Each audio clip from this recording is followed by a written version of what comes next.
Well, that's good enough for me then. Let's get back to it. It's Frostpunk, Utopia Builder. I think this is the third session. Seems unheard of for Frostpunk single run to go on for 3 sessions, but that's Frostpunk 2 for you. It's bigger than 1. Stands to reason it goes on for longer. Much like the Frostlands. These Frostlands feel like they go on forever. There is an edge, and we are getting to the edge, but it contains all the resources that we've been looking for. What's our current position and where are we at right now? We've just finally established a food colony, because whilst Grimsby is doing altogether amazingly well, thanks to yours truly's benevolent rule, we do face one main problem, and that is food. I thought we would solve our food problem with rail hubs, but rail hubs do not work the way I expected them to work. They increase production efficiency in adjacent producing areas. Well, that sounds great, but it does not affect buildings. And buildings are the main output in these areas. So what I was getting was a 15% boost on the base food output of the district, which was pathetic. So we won't be doing that. Instead, we need to source food elsewhere. I finally, begrudgingly, set up my food colony. And after the stream, I looked at the food colony for a while, and I realized something I wish I'd known from the get-go. And if I'd known this, I would have been tripping over myself to establish colonies faster. And that is that the main district in your colony produces a hell of a lot of goods. 300 food, 160 coal, forget the shelter. It heats itself, it feeds itself with plenty of surplus to already send back. That is huge. You know what else is huge? This oversight. This abandoned city button has no confirmation window. If you're trying to click on resource transfer and you accidentally click on abandoned city, which is right next to it, I can see myself doing this, you lose the colony. You gotta build over from square one. Do not click that button. Shouldn't be there without a confirmation in my opinion, but it is only my opinion. Right, how are we doing this? I'm going to make sure that this place actually gets its demands. I don't know if goods are sent if the stockpile is full. Whether or not they're wasted, I have no idea. But let's just get it set up with some goodies. I certainly want to make sure that the food is coming back here to the main city where I need it. Meet demand. Yeah, meet demand is nice and all, but I would like to meet and exceed demand. I can also adjust these accordingly later on. Maybe keep some behind for a small stockpile. I could also stand to send over some oil, but as we see, this place makes more than enough coal for itself, so that is a-okay, and there's no need to send it back. So that seems alright. Oh, I found a nice leaflet. Did you say leave it? No, I didn't. Okay, people, dismantle the whole town. We're going back. Yeah, and it's not free to set up the town. I had to pay... Well, actually, I can check the costs by looking at another place I could establish. You there. I'll need to establish you eventually. But yeah, Steam Core, 20 of my rather precious Frostland teams, although you get them back once it's established, and 400 prefabs. I feel very smug about the prefab situation. Early on, I recognized their worth, and I've been cranking them out since more or less day one. Jake, I got a good chuckle out of you going, this could run at 30 FPS for all I care, and I probably couldn't even tell the difference between high and ultra settings. And then remembering that you have your monitor at -5 brightness. Yeah, I'm not a high brightness enjoyer, that's for sure. Right, so our new colony. This is where we left off, and this is where we will continue on. Let's get that generator on, heat up our people. They are in desperate need of shelter. Well, I say desperate, 37 is hardly desperate. The question is, how do I set that up? It's already bollocking cold out here, and it's going to get a lot more bollocking cold. The more I build, the more heat need we're going to have here. I can't help but feel that grabbing the geothermal springs would be a nice, easy way for these people to heat themselves. I think heat and coal, thermal heat and coal give the same output. But I think that geothermal heating is cleaner, in a way. For example, a dusty old coal mine gives, what, 20 coal, 150 coal, spreads disease and costs materials, whereas a geothermal plant gives the same 150 steam, which is the same amount of heat output, does not cost 20 materials and does not give as much disease. So I think if a place has geothermal, consider it a nice but very local way to get your heating. I say local because I went and checked and you cannot, to my knowledge, send steam, well, steam power, from one location to another. So what am I thinking here? What in the world am I ever thinking? Perhaps that's a question best not answered. How do we set up this colony? I think, since it's all about getting the food, I need to extract this. Oh, but there's also food over here. I think the positioning here is much better for getting a large set of housing, although this is a warm area in general. Difficult, difficult, lemon, difficult. Tell you what, get me all over that heat, please. If heat touches food, it causes squalor issues, so get me that heat. I may or may not want to use this space for something, so 1, 2, 3, 4, 5, 6. I can just build you out here. Yeah, not a lot of insulation, but don't worry about that. And in addition, I think I want the frost break out to here so that I can use this to both feed and house my people. Don't know how many people I'm going to want here down the line, but I certainly know that I want a lot in general. Maybe I could just carve my way up here like so. Da-da-da-da-da-da-da-da. I'm going to carve them up real nice. That doesn't actually touch on the infinite one, which is the big one that I want.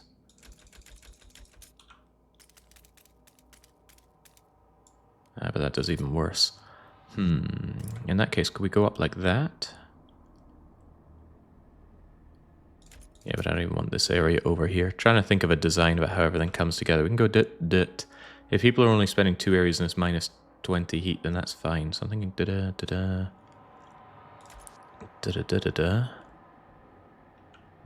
Okay. I think I see something that can work now. I have all of the resources, so I am not opposed to just going out there and frost breaking like my life depends on it. It does not, but it keeps these people busy. And honestly, it only costs 30 odd works. 30 odd heat stamps. Let's have this area available for us, shall we? Hefty frost breaking. And maybe even just a temporary heat district so coal doesn't build up. There we go, get the generator warmth. Don't want to build 2, I'm sure that'll be fine. Yeah, they'll be fine. Yeah, the storms. It would be... Global warming is not a temperature increase, just an accentuation of weather phenomena, so storms could be worse. It goes right over my head. Sounds too complicated. Right, and this is why I do not like managing multiple colonies, jumping between them, because there's a lot to scutter between the 2 of them. Also, my Frostland teams are available. Gotta remember, cores are still what I want. So I see this place, I see it has cores, I say, give me the cores. This whiteout actually reduces oil extraction. That could be a problem, given oil is how I do all of my heating. Maybe it would be prudent to do an advanced fracturing pump jack, or did I already upgrade both of you? Advanced and advanced. Okay, then I certainly want to back up my oil currently. Let's expand all of these so I get a good idea of what I can spend my resources on. These would not be enough cores to get my super high leveled generator going, but I feel like getting that would be a big boost for the oncoming storm. I just need to find some more cores. But that comes at costs, doesn't it? You bet it does. Okay, tell you what, since I'm now getting food out of my food colony, I'm going to spare myself these workers. How many of them are there? 15, good enough for me. And then I'm going to extract some additional oil. We get a lot of it. I want it stockpiled for the storm. Yeah, I love my Imperial smelter. Keep that thing smelting. Don't care about this buried village. And that leaves me only 5 workers, huh? I would need a bit more than 5 for that. Alright, sod the oil for now. Get me the cores for now. Once they're done with the cores, and it shouldn't take too long, then they can be freed up for other things, which might even include finding me more steam cores. More cores are better cores. Right, life is good here. There's a bit of squalor, but it's diminishing because I just erected another moss filter. Otherwise, life here is good. Get that frost breaking done. Do I hear a new mic? Yes. And well done for noticing. I tried listening to my own streams and I couldn't tell a difference. But the mic feels and functions a lot better for me. The Blue Yeti is just too big, too chunky. This one actually has some half-decent software to go with it. Or the software has good functionality. The software itself is absolute bloatware. I wonder how temporary this temporary solution will be. Because the cold is already minor and growing. We don't like that. Okay. I got this. Now what do we do with this? We get ourselves options is what we do. I guess I'm okay with this. Yeah, options please. Are we alright coming out this far? I think we can be. Would love some planning tools in this game. Would absolutely love some planning tools. Maybe they don't want you to do that because it wouldn't be very immersive. I don't know. I can't speak for the developers. I can only speak for one person. But he's a very important person to me. Right, give me that heat output, and although you won't have any insulation coming down here, you would cause disease if I put you next to food extraction. So I'm putting you down here with a view to potentially doing some local goods production over here. Maybe. I don't know how big this city is going to end up being. But I do know we're coming out here to... yeah, I have a design in mind. I'm sure I'll be able to come up with something good. Is this still growing? Cold is continuing to grow, but we haven't built this yet. And soon I'll be building more housing, so don't worry about it. We've explored something. God knows where it is. Being able to click this and take me to where those goblin heads... Try not to remind me too much of Battle Brothers now. Then again, goblin turds makes me think of that. Is that you? Is this goblin heads? It is goblin heads. Only one thing found here. Is it food? It is food. Alright, well. Although I did all that searching for food, food has become far less important to me now that we have our colony set up. Instead, get me these cores and get me them before the storm arrives. The storm is here in, what's that, like 10, 20, 30... oh god, a little more than 30 weeks. But charting this should be fast enough. Depends where the storm is coming from, I suppose. Get me that, and then when I have other free people... oh, hang on. There's 5 of you at work there. Don't worry about it. Could you name a colony? Sure. What is a miserable place in Britain due southwest of Grimsby? Load up your maps and tell me. My English geography is actually quite terrible, I'm afraid to say. Slow. We got anything a bit more miserable? Is it slow or slough? Blackpool. Oh, God. I think I've been to Blackpool. I struggle to remember. Pepperan says London. No. I miss effing snow. I quite like the idea of Blackpool, but the roles are reversed because our main place is by the seaside. Plymouth? Plymouth is a lot further south. What's the miserable place in the UK? It's a trick question. They are all miserable. I like Edinburgh. I like Middlesbrough. The latter has baffled some people in the past, but not me. Skegness, Birmingham. New Luton. Alright, let's go with Luton. It's not new. It's just Luton. The old Luton is dead and buried. I only know that Barnsworth exists, or it doesn't. Make me want to call this place Woolworths now. I might be dumb for moving. You moved to the UK. I think we've been over this before, Luckshaden. Cold is still there and cold is still growing. I'm not happy with that. Right, let's see if we can't design ourselves a lovely little foodie area. So my brilliant idea is that I can only put 2 of my places inside this cold area, which is exposed to wind. And then if the rest of it is outside of there, then it won't get the debuff. You need 3 places inside to get that. Means that this place only gets access to this limited resource, but that is okay. So if I bring you out and then expand you like so... Like so... Yeah, I think that'll work. Hopefully we have the workers for this. Imagine if we didn't.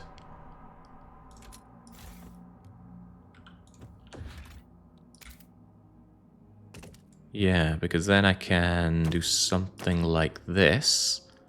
They'll be able to cuddle together. Yeah, that works quite well.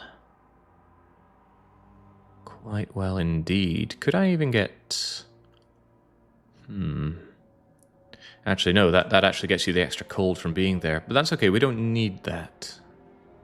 We don't need it at all. 1, 2, 3, 4, 5... I guess I could bring you down a bit. Cozy. I'm thinking about mixing my food extraction with my places for people to live. Okay. Housing district requires 200 workforce. This still should leave me with a workforce to build this. So we will get cuddling like so. This is going to expand out to here. You come along like so. That's 3 and 3. I bring you around, and I actually want a hub right here, I think. The hub will warm up you, warm up someone else over here, and someone else down here. Potentially 2 of them down here. Yes, I think this will work. I don't need to expand this upper food area. It is temporary.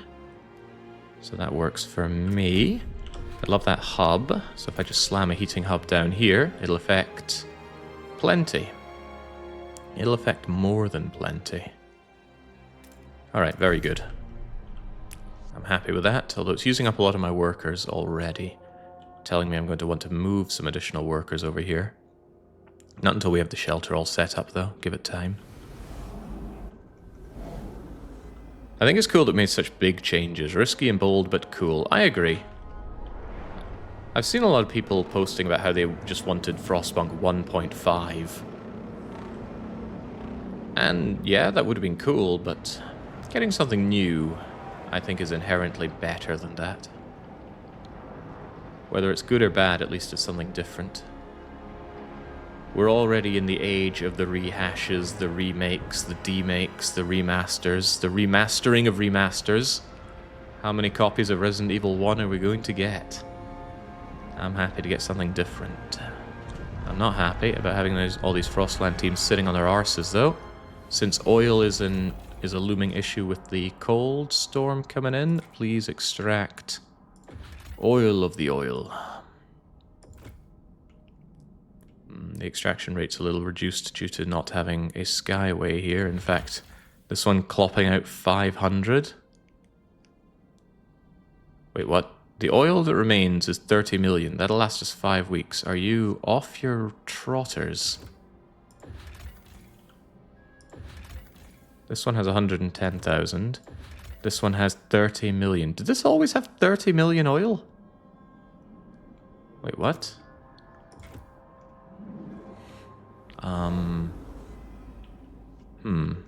I might have to rewatch my VOD. Did that thing always have 30 million oil? I figure I would have made more of a mental note of it if it had that crazy number. That crazy Dave number. Alright, we face no real problems here, but I do not want to spend additional cores if I can avoid it. I want all of the cores for this level up on my beloved generator if I can. 30 million oil sounds like a permanent settlement kind of thing. Well, I'm happy for more or less permanent oil coming in. Cold is still growing. I don't like that. It'll go way down once we establish this, but I'm still not happy about it. We've got our extraction district pumping out beloved steam. It's enough to heat itself, But the material demand, yeah, I knew there'd be material demand. It's worth considering, isn't it? Hey, would you look at that? You don't or can't stockpile... is it a don't or can't? Yeah, you can't stockpile steam. That's not a problem, though. In fact, it's quite the opposite of a problem, as long as steam gets used before coal. I don't have the workforce to do more out here. I actually need to shove more workers over here already. Fortunately, I think Grimsby has workers to spare. You got 5,000 workers to spare. So, since this stuff's already being built up and is about to be expanded already, do not click Abandoned City. That button terrifies me. Let's do the very delicate work of shunting people over. One idea is, why don't I just already shunt... I was thinking about shunting over loads of population, but... let's just shunt over 6,000 odd people. How long do they take to arrive? I should actually look at that, it's an important number. They're going to arrive in 5 weeks. Well, that storm is getting closer and closer, you know. Can't store steam, Factorio players in shambles. Ah, but you see, in Factorio there's no such thing as heat loss. I don't know what amount of physics needs to be bent for heat loss to not exist. Oh god, notable cold is actually quite bad. Come on, get these buildings built so people don't freeze to death. There we go, just like that. Cold will start diminishing. Of course, more people coming along is going to mean more demand for places to live. So I'm actually going to more or less disable these so I have the people spare to build up more housing. Also to expand the existing housing districts. So you're all set up like so. The hub is here, and the hub could affect people branching out this way, and that way. Which tells me I should probably expand you out this way. Maybe?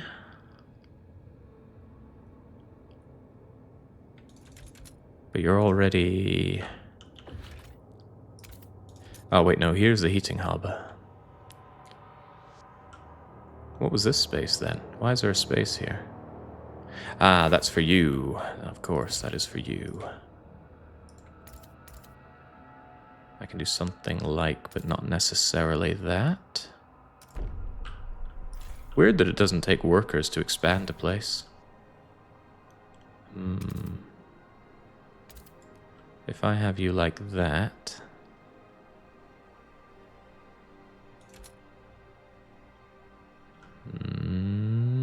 dun, dun, dun. Dun, dun, dun, dun. He's a thinking. Yeah, I guess that's okay.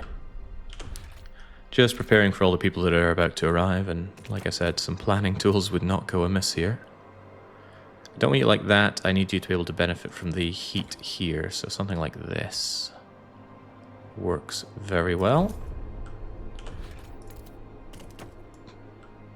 Ah, but this works far less well if I don't have the frost breaking already done.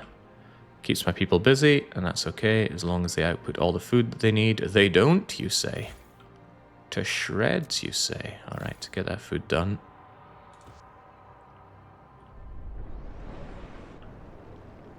Well, it says it's surplusing, and yet... hunger is absent and stable? What am I not reading here? Why is the bar red?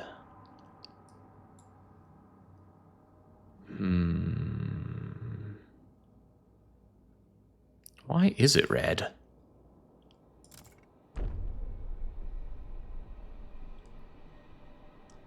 Je ne sais pas.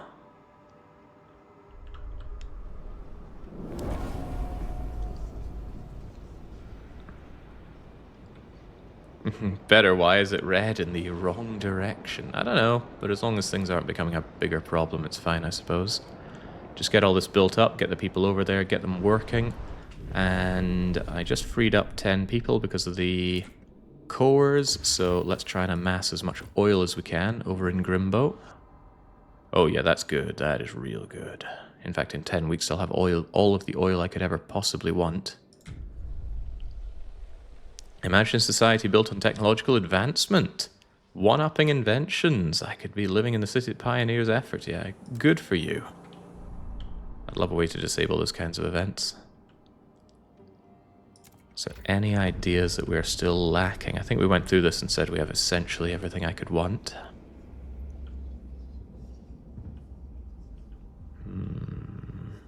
I don't like the fact that we have a new work model already researched, but we did not research this. The Bohemians decided on Apex people themselves. Machine attendants. Machines will take over the burden of work from humans. I don't know. I've seen how that goes. I watched Mass Effect. I will eventually want my harvester hangars. Is now as good a time as any to research that? No. One thing that I would quite like to get, even though we've already researched teaching hospitals, I would quite like some recovery hospitals because population growth is actually important to me now. At least I think it is. If I get the population, I can shunt them over to other locations. And I can always replace these with teaching hospitals down the line.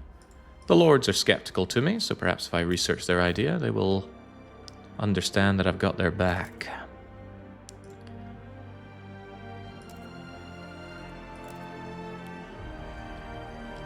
Why can't you shove over big lump sums? Oh, hang on, they have no storage space, do they?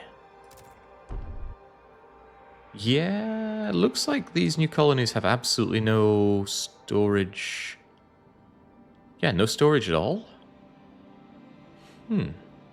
So I need to build you hubs for storage. Interesting.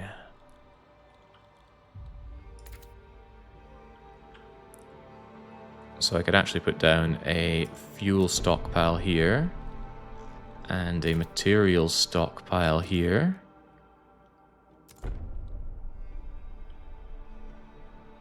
And maybe even a goods stockpile. Industrial districts reduced. Doesn't seem to affect these guys, or it doesn't show an effect on those guys. It certainly won't work over here. Does that mean you have no food stock? Oh god, no food stockpile areas either. That ain't right. That boy ain't right. Alright, in that case I will shunt you over here. No ongoing costs, it just takes workforce, but I think it's very important to actually have a stockpile. Well, I know it's important to have a stockpile. Yeah, a bit odd to not have any inherent storage here. We will need that storage, of course. People are coming along, but I'm giving them housing, so it shouldn't be an issue. It better not be an issue. Famous magician Great Bambini begins his latest tour of the colonies tonight. Ah, Bambini. What? Okay, squalor is absent and growing. I need this. I need all this stuff sorted out before the storm comes in. Where's the storm coming from, anyway? The last one came from the north. Is the south a problem? Well... Actually, it didn't come from the north. It came from the south, but I kept my map upside down back then. So maybe now it's coming from the new north. I don't see it, though. Fairly comes out of nowhere, these storms. I suppose it's staying away is all the better. Lets me get some more stuff done in the Frostlands. Alright, hubs are activated.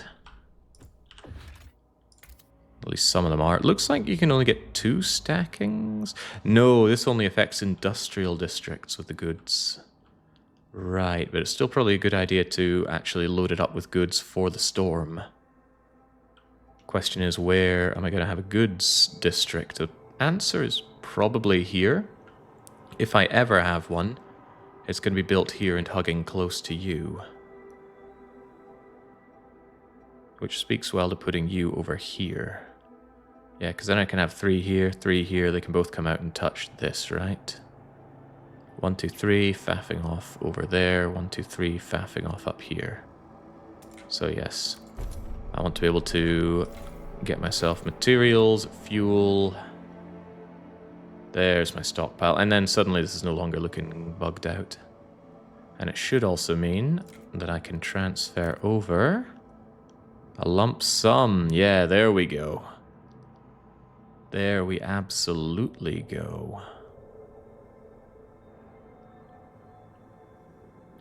Because these will probably shut down during the big F, the big freeze. Alright, happy enough with that. For now, any excess really needs to go here, but we're fine. Woohoo, Frostpunk 2! DDR Jake says, John YouTube. I can't believe Mr. John YouTube is here to grace us. Alright, need those housing districts. 1, 2, 3, 1, 2. Gotta cuddle up with each other, of course. And I want you expanded down here so you can also enjoy the warmth. And this is why I'm sending over additional people. We need more workforce to get more buildings.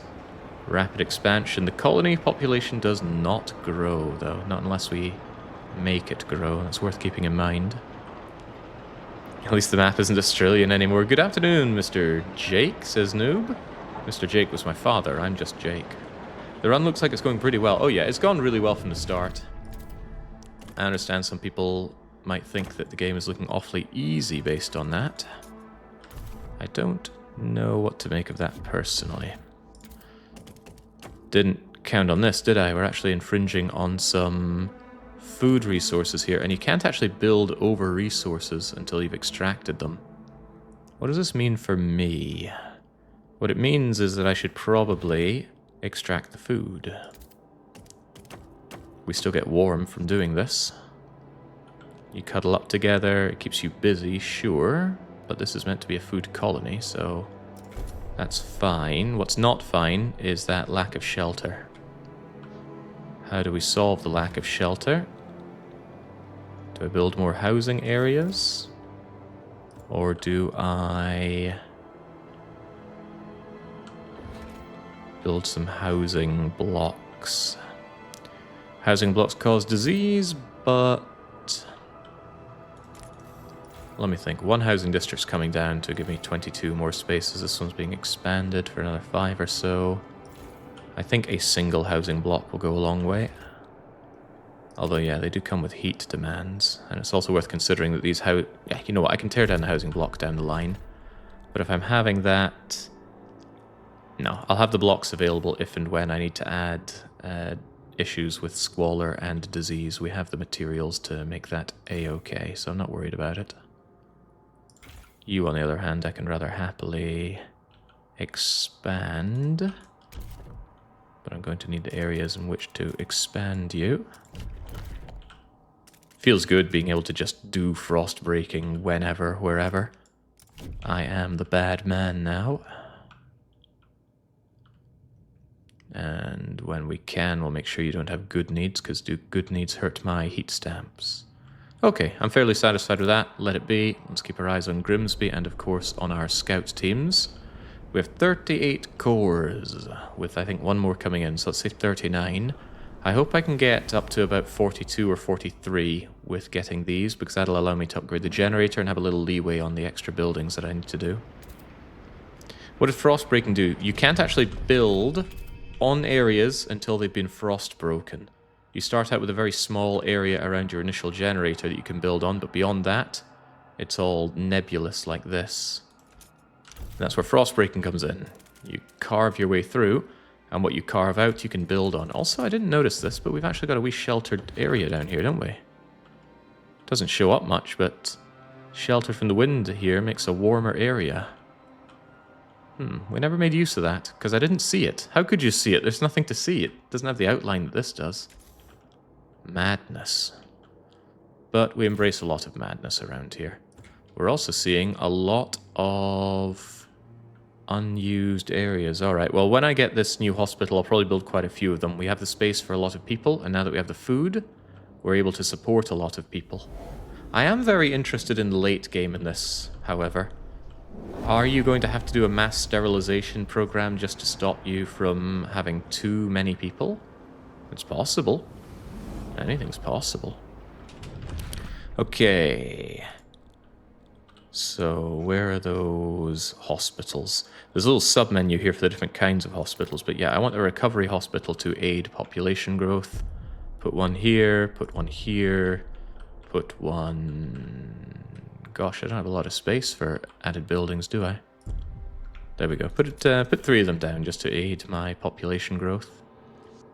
For now.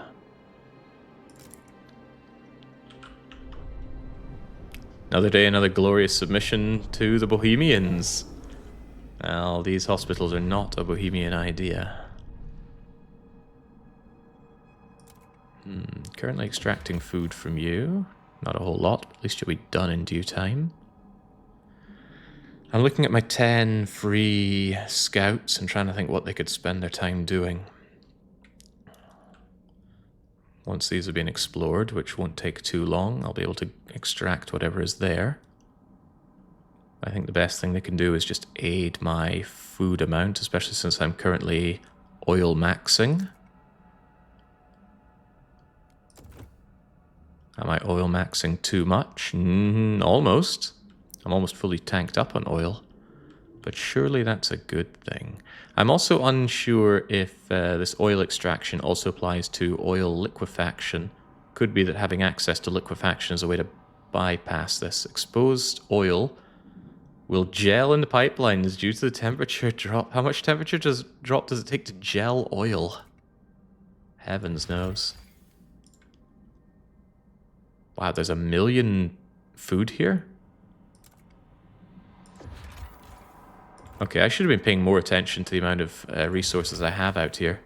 Some of them, like the food and the oil, we just have obscene amounts. Famous hunting grounds. It wasn't even that far from Grimsby. This is what I get for not paying attention.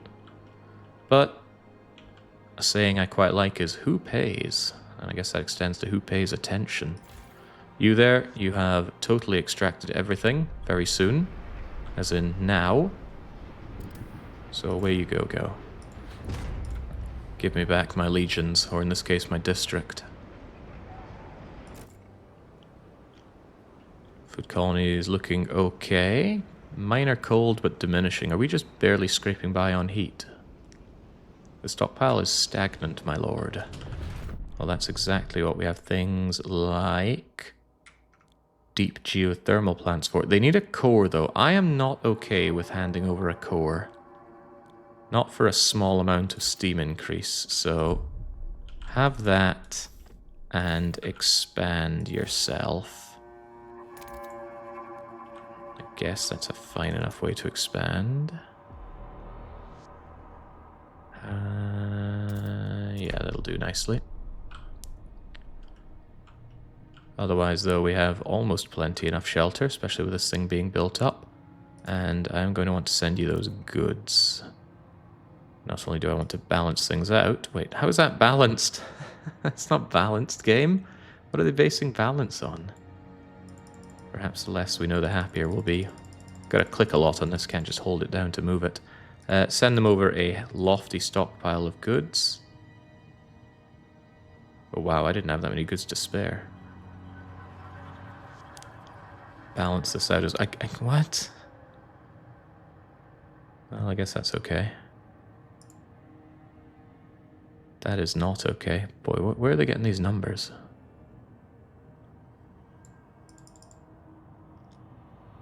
That should be fine. Jake, did you test if the air district increases building production if buildings in the radius of it do district buildings have a fixed location? I hadn't considered caring about where the actual buildings are. Maybe that takes effect? But that's not the way boosts work. Boosts work by hitting 3 tiles of one thing. The answer to your question is no, though. I have not tested it. Perhaps I need to test more thoroughly.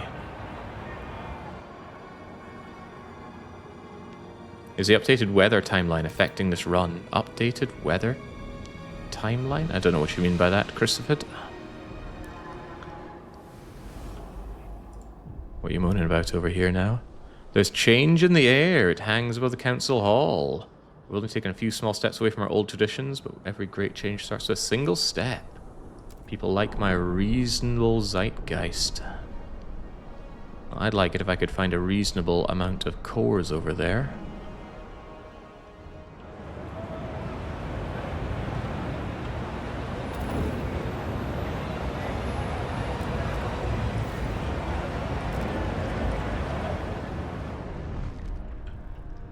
Alright, it looks okay. Contemplating how I get access to all of this. Or if I even want access to all of this, I suppose. More food is better food is one way to look at things.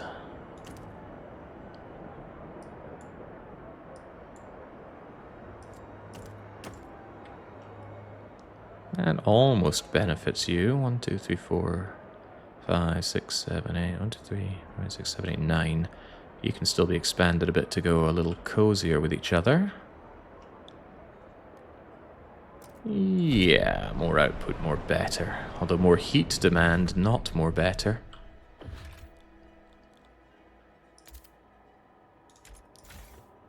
We're working on that geothermal plant to work on heating, though. I just worry about the storm hitting this place particularly badly.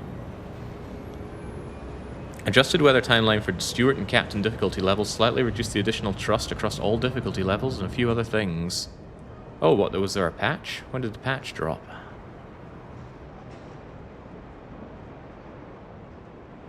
I didn't notice the game updating, but that doesn't mean anything. Oh, right, we've got something explored. Please tell me you've got cores. Cores plural, that is. A walloped camp with 2,000 population. Maybe later.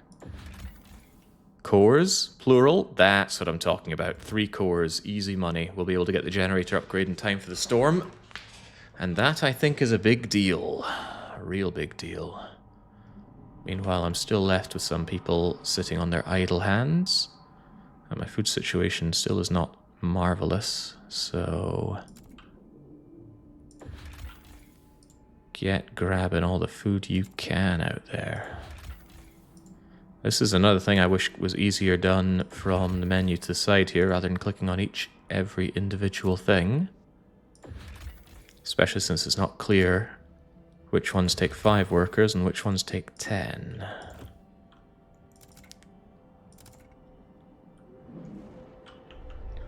Hi, I hope the city is staying strong. This city has stayed strong for a good long time.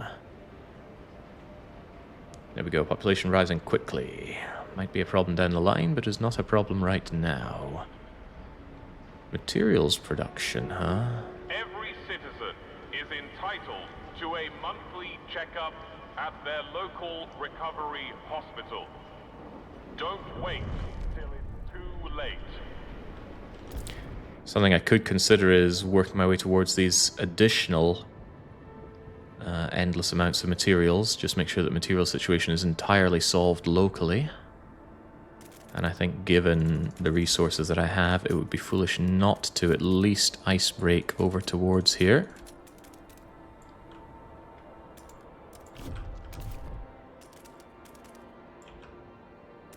I'm not in for being foolish.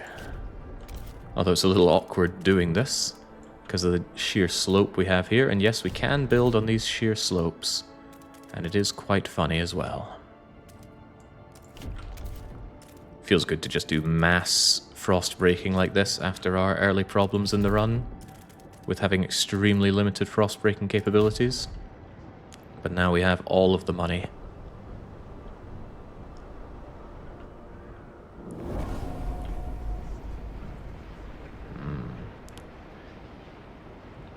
That's perhaps a concerningly large amount of people coming in. More mouths to feed, more goods to produce. Although I did just leave myself with the happy situation that I can add yet more of this. Cozy, cozy, very cozy. Yeah, I get stuck in there. Lots of bonuses to be had. Barely costs me workers, barely costs me heat.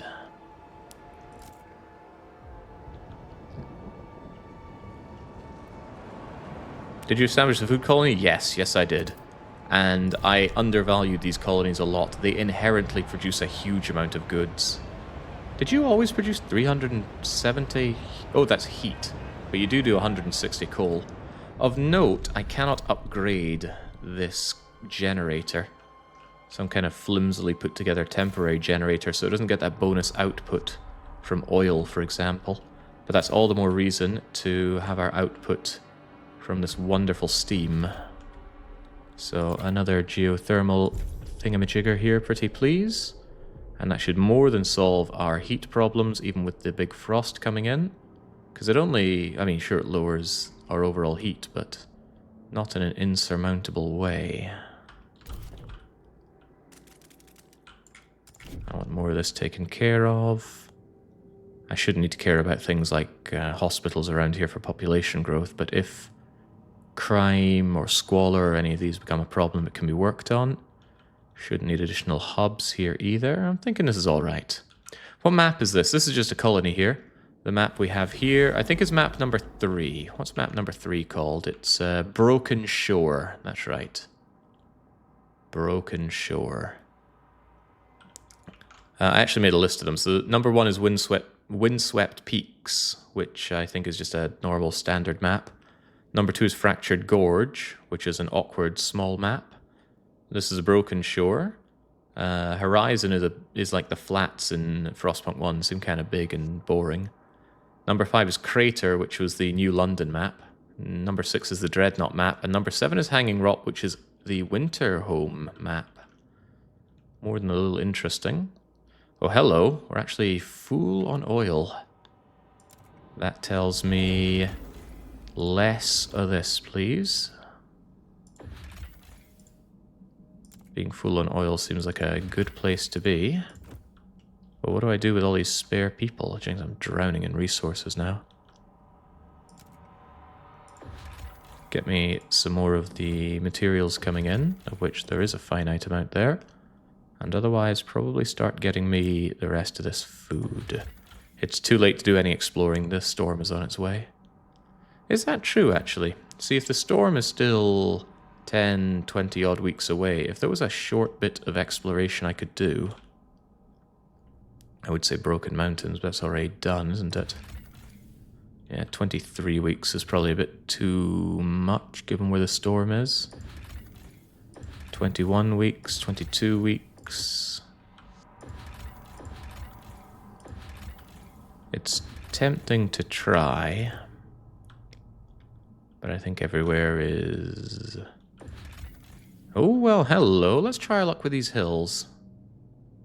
Go for it, lads. I doubt you're going to die. But my scouts going and getting themselves killed is a them problem, not a me problem. What I'm more interested in are these cores. There be cores in them hills? Yeah, we're very interested in cores these days. Does the game disallow exploration in regions it's going to hit with a whiteout before completion? I think if a scout team is on its way to do an exploration and then the storm blocks them, either here or where they're going, I think they just reset and come back home. They don't foolishly kill themselves like they do in Frostpunk 1. Hello, 200,000 materials. Hello, single... Wait, take the core? Take the 3 cores, I think. We stumbled upon a site before any scavengers came and took this traveling workshop. That was amazing. 6 cores out of these. Hell yeah, I'm running away with those all the way to the bank. In the meantime then, I guess just grab every drop of food that you can before the storm hits. Alright, very good.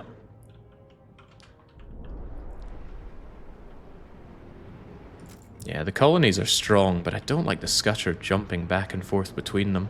I far prefer the colonies, the places like the Imperial Smelter, the outposts. Just set them up and keep them ticking away without having to constantly baby them. Which is funny, because I know this is a feature that was asked for a lot in Frostpunk 1. And this is what I feared that would come of it, and this is what it is.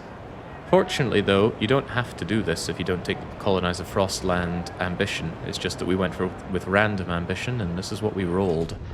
I forgot something very important, though, and that's that this is very valuable to me. I want this extraction, or this expedition area. being able to set up more expeditions is more good. You know how it is. You've got an absolutely chonking materials load, you've got massive food surplus. Life is good. But Rome's citizens hunger for more.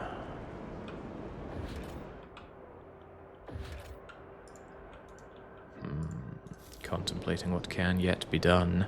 I might want more people over here just to keep things going away a little better, especially since I'm going to want this thing built up. But once the storm has been in con, things will be a lot clearer to deal with. Yeah, I just hope this place doesn't die to the storm. It does overproduce quite a bit of coal, but the cold is going to cause massive heat demands of that. That I am certain. Also, this poor thing doesn't do a whole lot of anything, really.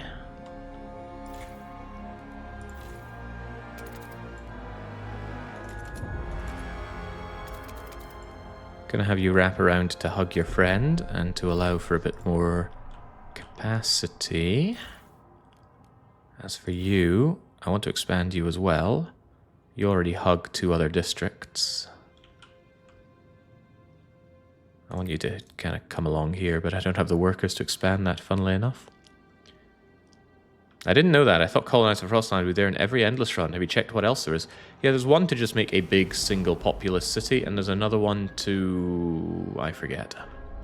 But there were 3 different ambitions to be had, and I think you only get one. We'll see, though. I intend on getting all of this Colonize of Frostland done today, and we'll see what it asks for us beyond that. Restoring an old London painting. We won't lose our history. We've made steps towards tradition, Cornerstone. I thought we... we're working on tradition and reason.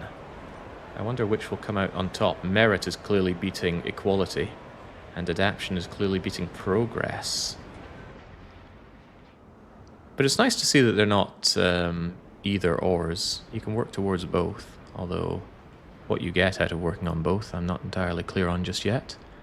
I am entirely clear on the fact that I want my generator upgrade to the symbiotic regulator. Go. That is 40 cores, 40, a massive investment. But according to the game, it's going to get me... what was it again? Oil, steam, and coal yield more heat. How much more? I don't know. Currently, 1 oil gives us 3,272. Is that right? Oh, of course, because we're intake optimizing for oil. How is that going to change when this thing is built? I don't know, I should keep my eyes on it, but I've got a colony to keep my eyes on as well. How's that frost breaking going, folks? I want a little bit more frost broken, please.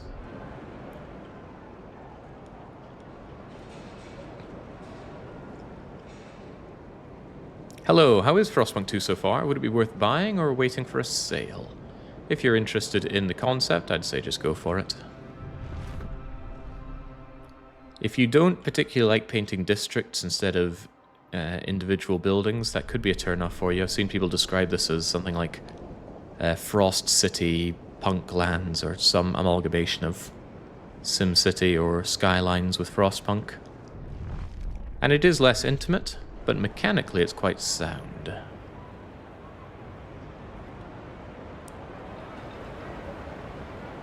Yeah, so it looks like we're overproducing the steam by quite a bit, and it doesn't get backed up anywhere, so this is just costing us with no real gains. Which is fine. To a degree. I just got a pop up there and I don't even know what it was for. Was it for my generator being finished? I think so. Food additives are highly flammable. Arrange cupboards carefully. Did this number actually change? I'm unsure. Oh, right, no, the fuel that went in would have changed because the heat demand won't have changed. I don't know how much of a boost that I got out of this, but I do know that I get to choose between food production, housing, and heavy industry. So the food production gives a bonus output, but again, I suspect it doesn't work with these buildings. Plus 27 from food production. If I turn you off, Oh, it does. It does affect that. The output is kind of paltry, though. 27 output, that's not 5% or so. Compare that with housing heat. Lowering my heat demands by a significant 50 oil. Could be useful. Heavy industry increases extraction. Oh, but boy, does it increase the extraction. On top of that, it also increases extraction of materials and goods. And for some reason impacts my food. Efficiency of extraction within industry. What, really? Why does that affect my food? Is my food considered a heavy industry?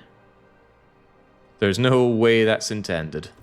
Not when there's a specific food one here. Yeah, no way is that intended, but it's the, even if it didn't affect the food, that's the one that I would want. Is that worth 40 cores? No, but also yes. Yes, if you can spare the cores. No, if it comes at the cost of buildings that need cores. But that is pretty damn good. We are now super maxing on oil. It's a bit of a shame that this doesn't cleverly change its output or demands. Maybe it does, and I'm not noticing, but... yeah. If only temperature were stable, we could have those at good levels. Super maxing on coal and oil. Well, I do like to see it. So now, essentially, Grimsby is running amazingly. All I need Grimsby to do is pump out loads of population, loads of babies, and then we funnel those babies over to our colonies. The colony seems to be doing quite alright, and I gotta say that extra food will keep us in good stead. The only thing I'd say is that I want more. I want more space for all that food. I need better stockpiling, just so that I don't run out. And yeah, it looks like, since I only have one real food outpost here, and it has those extra effects for your buildings, I think I'll just have this as a corner that I shove my hubs into, especially knowing that they can't be next to each other. Or can they? Yeah, I think they can. Wait, what? That was a goods stockpile I put down, not a food stockpile. Oh, well. Let's just be ready to stockpile a whole bunch. I'm contemplating this as actually a hub for some of my housing here. But it would only affect 2 of them, unless you can be expanded, which you cannot. In that case, don't really bother.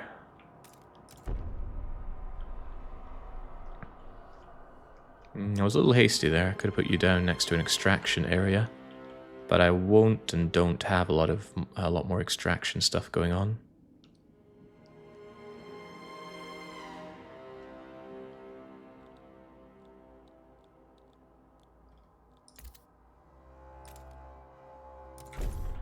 There you go. If I have the population, I can have them work in hubs. It's no big deal. Remember the train hub fiasco? I'd rather not remember the train hub fiasco. I'm saddened by that. Oh well. Although the train hubs don't work for me so well, it looks like heavy industry works for me amazingly well. Got a lot of scouts doing a lot of nothing. You've turned off. Does that mean the storm is here? No, it just means you're not on. Let's change that. It's actually hard to tell which of these are on and which of these are not on. Sure, it's animated, but that's not very clear to me. They're tiny white icons on a white background.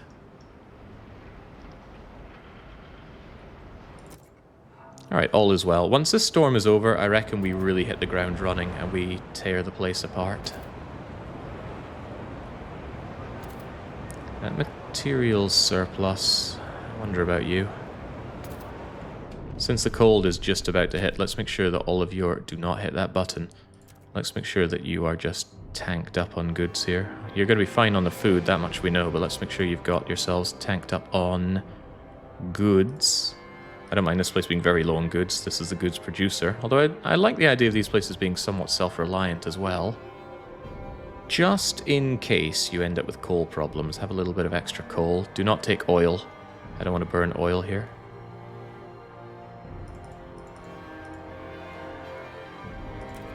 Done and done right. Also, I think I'm going to get rid of this, not the colony furnace, this building area here. It was a temporary measure. Now I have everything that I hope to need over here. And 1, 2, 3 of these food places will eventually finish off all of their food supplies, and then I will be replaced with even more housing. And all will be well. Better be well.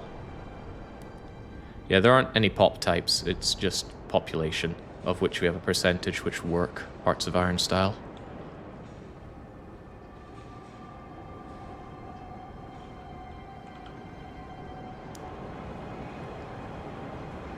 I really freed up on population here because I would seriously like a logistics depot. But I guess I'll get the logistics depot once the storm has been and gone. What's this little icon here? We have no coal. That's not true. Learning from the grave. Our scientists have developed new ways to use the leftovers from harvesting funerals to speed up research. We can perform all sorts of experiments without worrying about the resources, declared an exhilarated scientist. We have a body farm. We can study decomposition in a variety of settings, giddy with excitement. Pharmaceutical testing research speed bonus increased whilst harvesting funerals is active.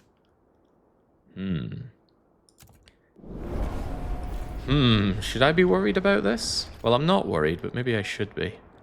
Let's get our deep coal drilling going on, wherever it is. Extraction. Where's our deep melting drill? Here we go. Get deep and melty over here. Although you're going to be turned way down.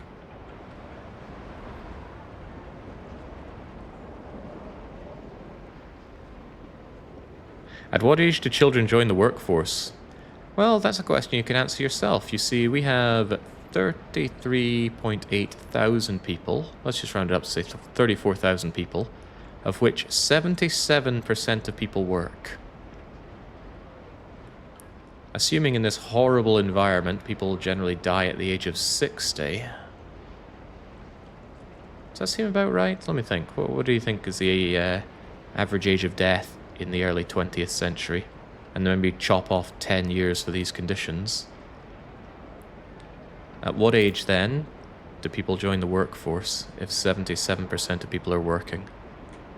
And I don't think 20 years is the average age of death around here. That's maybe a bit too bad. Now, where's that blessed storm? I've been expecting a storm for a while. The Weeping Bluff has been explored, but where was the Weeping Bluff? Oh, well, I think we found our storm. Oh, it's already all over Luton. So that's weird. Does Luton have a different temperature from Grimsby? It does. Cool. That is pretty cool. I mean, I don't think it's very fun to deal with gameplay-wise, but it is cool. This is a lot less cool. My people are going to be out of resources in 10 weeks. Let's bump up that steam extraction. And then good, they'll be able to last out the whole storm. This is exactly why I expanded you. My dream is that geothermal power will keep this whole place working indefinitely. Although that comes at a material cost. The materials are fine, the food is still surplusing. It's surplusing, frankly, too much. I need more hubs. Need more food, delicious hubs. I suppose it doesn't really matter where they go, though, right? As long as they're out of the way. I don't plan on making this fill up every area. I imagine if you try to max out everything in this game, you're going to be sorely, sorely disappointed, because I feel like this is a game that hits a performance death wall pretty quick and hard. It feels strange not building around the generator, since the generator gives a heat bonus. But these guys, I think they work together a lot better, especially since I need that place for the food production anyway. There we go, get that out to stockpile food, because it won't be able to expand. I don't think it will be able to give the food out during these conditions. Maybe. It still says the trade route's eating 206 of it. Also, where did I explore? I thought it was up to the north, but I think many things that are wrong. Eyes open for this is what we're looking for. More cores. Now that's what I'm talking about. Bonfire camp. Now they can have their fun with the storm before I bring them in.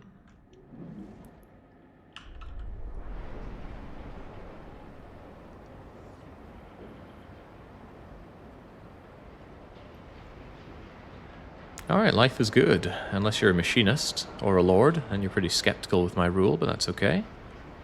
It looks like relations normalize over time. Although, that said, I don't know why the lords and the machinists are so unhappy. Why are you so unhappy? They oppose the city favoring adaptation. They don't like that I raised funds. Well, listen, I don't need to raise funds for a good long time now, I suspect. So maybe you can just call canny on that attitude. The lords are perpetually unhappy, even if you do everything for them. Yeah, it's a shame. They're an interest group that I really want to get behind, but they seem hell-bent on opposing me. There we go. Now I can stockpile during the entire storm. Although, yeah, I think the trade route remains active until the target shuts down. But even without that excess food... Oh, we are good. We are beyond good. Why am I so cool? Perhaps we'll never know. Might need more goods coming out in due time, but that's fine. I can just expand you. Of course, I need to consider I was planning on expanding my material production. Then again, we're planning a material colony, so maybe I shouldn't expand the main city at all, and instead focus more on... Now that's loser talk. Always think about expanding. Expansion is inherently good.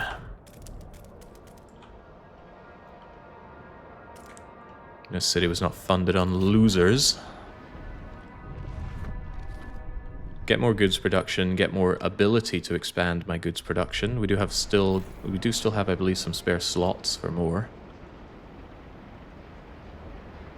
Ooh, worth considering. A lot of the food income is coming from these guys, which are going to shut down.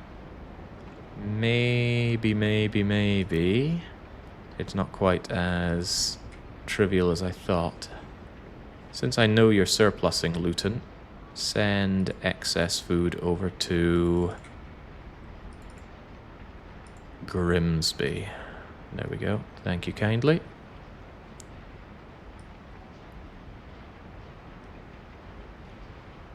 Send lots of excess food to Grimsby.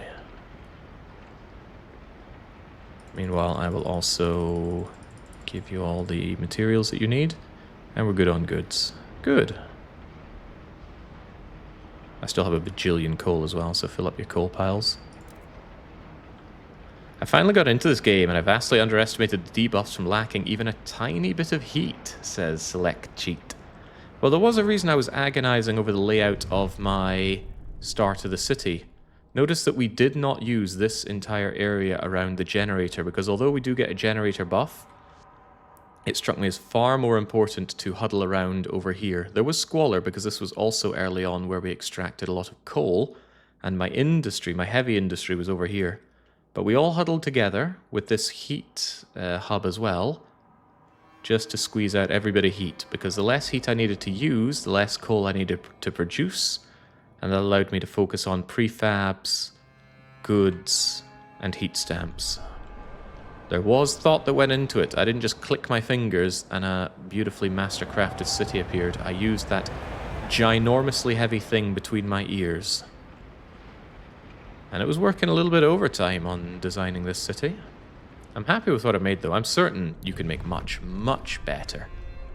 But this is my first foray into captain mode, and I'm pretty happy with what I've produced. I used to have long hair, but that was many years ago on Darius. Back when I was a cool guy, I rode around on a big old motorbike. I had long hair. I had an attitude. But, God, look at me now. My motorbike is still back in Scotland. God, I hope it's alright. I left it with my motorbike enthusiast uncle. My hair, I suppose, is also back in Scotland. How old was I when I cut that thing off? 19, maybe 20. Maybe a bit older than that, can't remember. It was so long ago. Yeah, back when I was 20, you know, 3 or 5 years ago. Here we go. This is what we've been waiting for. I'm curious to see how much of a hit this is, and the answer is probably quite a lot. That's not bad at all. Look at that. Imagine this was maxed out.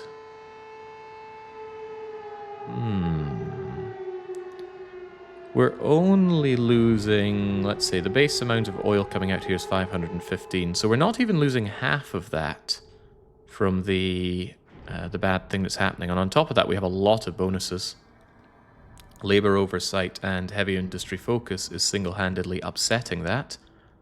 And because we stockpiled oil for a long time, we can easily handle this situation. I also got an achievement for having no squalor despite having 1,000 material demand, was it? Yes. Alright, we should be fine. What's the highest difficulty? The highest difficulty is Captain Mode, which is what we're playing on. In addition to that, we're not using any radical ideas or authoritarian rule. Because one look at those and I realized they were just incredibly powerful like they were in Frostpunk 1. Not that I've used them. I'm making an assumption here, but it seems like a pretty safe assumption. You know, we could eliminate crime. Significant reduction in crime just for having an idea.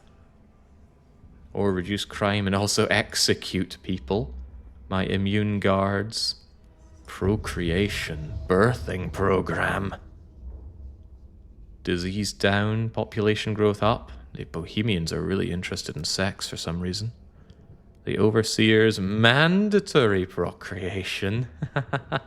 Mothers rewarded for each birth. Where have I heard of this idea?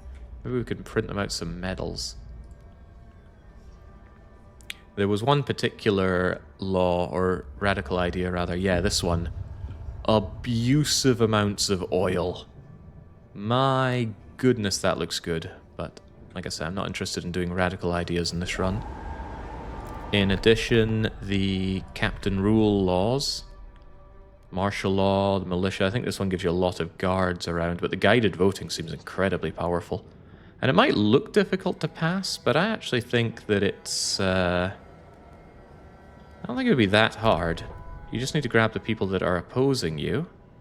I have a lot of machinists, but they are mostly against it anyway. But if I get all the foragers, for example, all I need to do is give them their apex workers or a refurbished goods factory. And then suddenly, if I bring some of those machinists over and whatnot, I can get myself this. Also, these are much easier to pass in times of turmoil. Get me out of here. I'm not actually having that law. Why is the House of Leisure a radical idea? I don't know. I really don't know. Then again, that's just normal industry here in Hungary. Holy smokes, I can't believe how much food we're still producing here. I guess these guys are still active despite the storm. Hang on, is the trade route still active? Does the trade route work during a storm? I thought in the story mode the storm cut off the trade route, but maybe I'm wrong. So the output is 390 from the trade route, and if that's still coming out of Luton, which it may well be...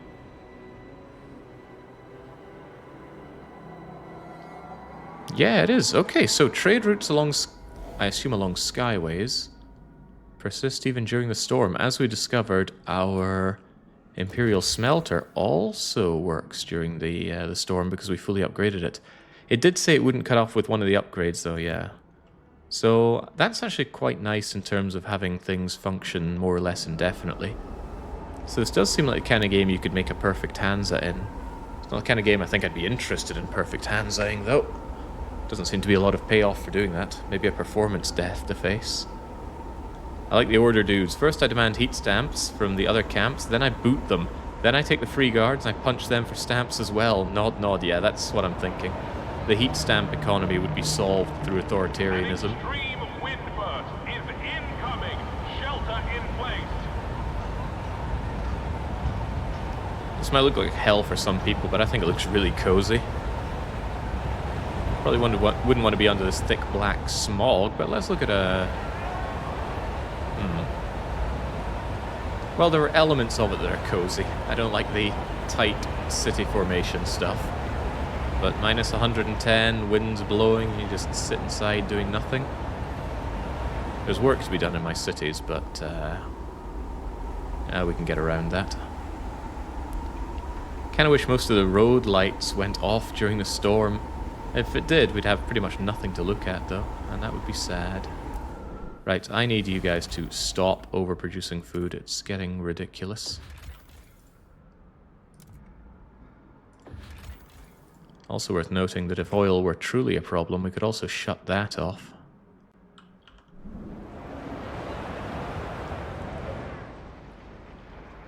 Kinda mad that I can even still expand in this situation. Want to double check that neither of my places have squalor or disease or anything like that. Absent crime, absent disease. I run a tight freaking ship. I'm going to need some extra workforce over here, but that's exactly what turning down some of my industries are for. I've not even touched your deep fertile soil. Oh man, that doesn't sound good out of context. With all the blizzards, I think there'd be a lot less smog. I don't know, we do a lot of burning, a lot of fuming, a lot of heavy industry as well, although less so out here. If the food outpost still works, could you explore during a whiteout? No. If your main area here is smogged, then you just cannot launch an expedition. And also if the destination is covered in the storm, you cannot launch an expedition. But once we come out of the storm, I will have yet another logistics bay over here, complete with vanguards and such. And we are going to hit the ground running in terms of finding our final colony. We just need to find it, and then it should be very easy just to throw the people over there. They don't even need to be productive, because we have so much excess production. Maybe Captain's Mode should reduce the amount of production you can do? I know I've put umpteen million hours into Frostpunk 1, but I do feel like this wasn't challenging enough. Early on I had to think about everything I placed down. But really, you just deal with one problem, and then that allows you to focus over on other problems so much more. At the start, when we had every problem, there was a lot to deal with. But you solve one thing. For example, prefabs. Bam. We don't need to worry about prefabs anymore. Great. Now I can focus on grinding out heat stamps so that I can build whatever I need. And as soon as I can build whatever I need, we've solved other problems. And then we just one by one picked off the problems. The last problem we had to deal with was food, and now we've got it solved. Oh well, good thing this game has mod support. I've not looked into it, but I suspect I will. I might even look into it once I'm done today. My Utopia game on Steward difficulty, I couldn't build up enough between the first and second whiteout, really. That's when I did my explosive growth, in my opinion. And it is only my opinion. Yeah, I think after the first whiteout, we did all of this. There was 2 food areas that we sucked dry, and then we just made this our vast housing operation. They all share this heat zone in the middle. I mean, they still have massive heat demands because it's cold as balls out there. We also made sure that our oil output got up and off the ground, just solving problems as they came, so we could focus on the bigger issue. I think getting exploration done fast was a big contributor, though. Knowing where we could go for certain goods, having them at our fingertips, because your scout teams are very flexible. Send them to do one thing. Oh, I need something else. Well, we've got them over here. We've got population, heat stamps, trust ability to raise and lower. Yeah, exploration good. I just watched a playthrough where the captain's authority was finally restored, and it was amazing to hear people say captain instead of steward. Yeah, that does appeal, but I want to do this a golden path. No need for authoritarianism here. I do miss being the captain, but that's okay. I can call myself captain in the comfort of my own home. Stuart just isn't right, though. Don't call me Stuart. I know a fair few Stuarts in Scotland. I think they're all horrible people. I'm trying to think of any Stuart I know that isn't just a nasty individual. And nothing's coming to mind.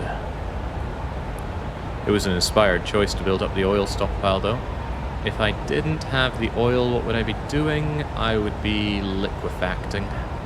Because that is not affected by it. Is it actually? I need to check that. Where's my liquefaction device? That's salvaging, that's liquefacting. Nice, it's not affected. Base of 80 oil going all the way up to 140, so I really, really like production efficiency boosts. The weather adjusted shifts could probably be told to sod off now. That flat, actually, isn't that a law we should consider right now?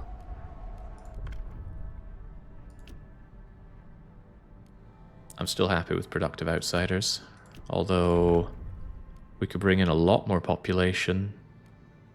Nah, the heat stamps are still something I want a lot of. Which is the one? Here we go, weather adjusted shifts. Ah, I haven't actually researched the non-weather adjusted shifts.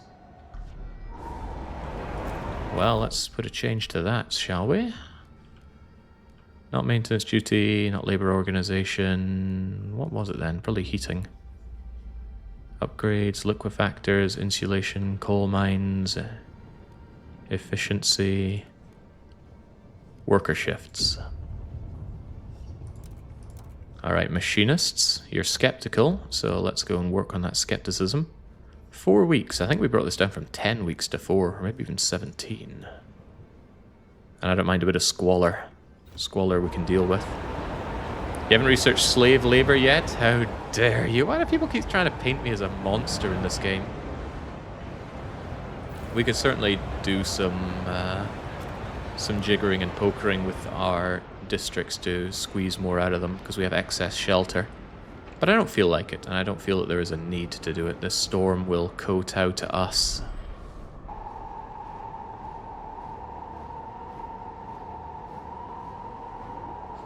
Those damn Scots, they ruined Scotland. Not a lot of Scottish representation in this game. Or is it? I haven't heard any Scottish accents going, "Oi, Stuart! What you doing, Stuart?"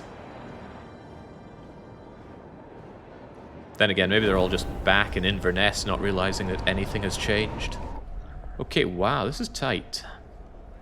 I'm almost certainly not getting this one through. I'm okay with making a little bit of a backdoor deal. Dedicated motherhood. Get rid of the communal parenthood. I actually like that, and I do want the population growth going down. Repeal harvesting funerals. But they're really good. Research dedicated motherhood and hold a vote on it. That's actually pretty good. I don't need to pass it, I just need to hold a vote on it. So, get the lords on my side, and let's go for machine-centric shifts. It might look like this isn't so great, but especially since workforce isn't a big deal, but this is actually secretly a production efficiency booster. Because I currently have a production efficiency reduction due to weather-centric shifts. The delegates have spoken. Yeah, probably nothing has changed back in Scotland.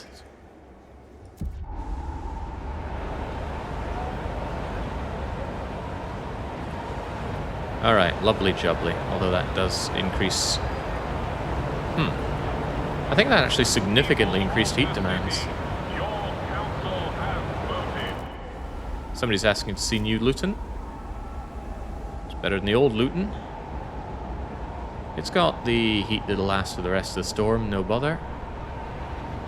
Oh yes, it's hard to see all this, isn't it? But we have our housing districts mixed with our food districts up here. We shovel out lots of food back to New Grimsby. And we are poised and ready to add another expedition way station over here. Meaning I'll really want to get my other colony operational as quickly as possible post-whiteout. Again, just so I can get more explorers out. And to distribute my population better. Did you not feel represented enough by Ellie McLaughlin in the first game? If I recall, I brought Ellie McLaughlin into my city and had her single-handedly run the whorehouse. I was giving her the... Oh Christ, what was the Oxbridge guy's name? Because we gave him similar treatment. Looking at contemplating if and what I want for additional output in my industrial zone. I can get that later though. Hargreaves Pleasure Palace.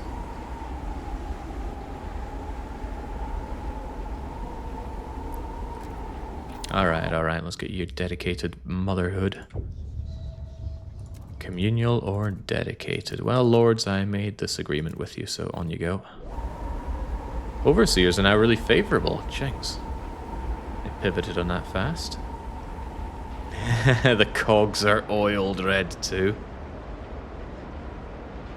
Yeah, Chairman Skitty, a long time ago I ran the Arcs scenario, again in hardest difficulty, in Frostpunk 1.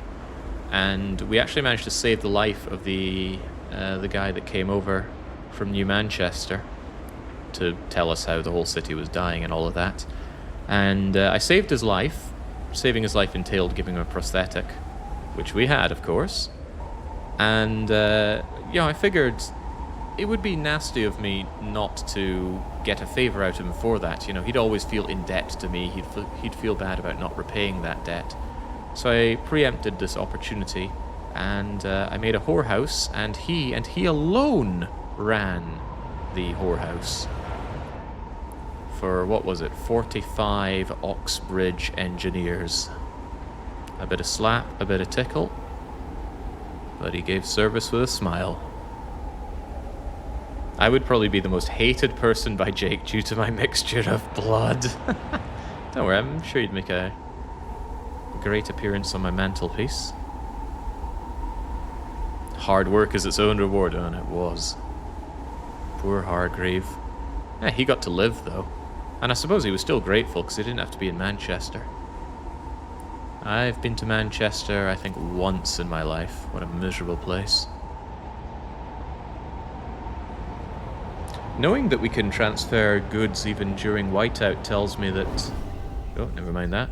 Lords are nice and happy, as they should be.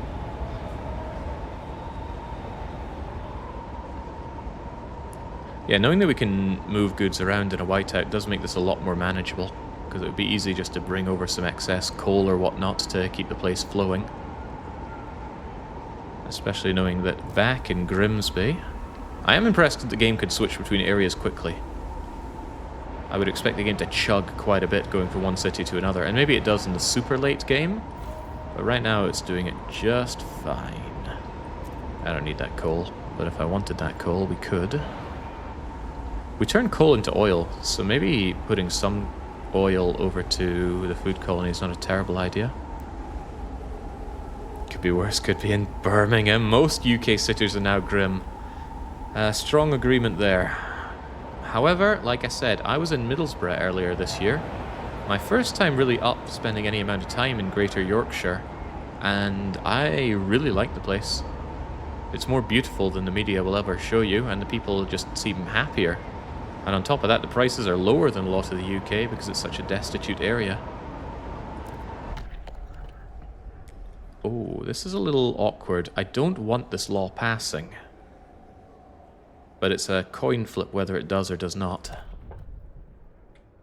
Well, you know what? Sometimes we've got to live with our decisions. Put it to vote. And this was to up the efficiency of all of my areas. Keep it low, keep it low. Damn. The measure passes.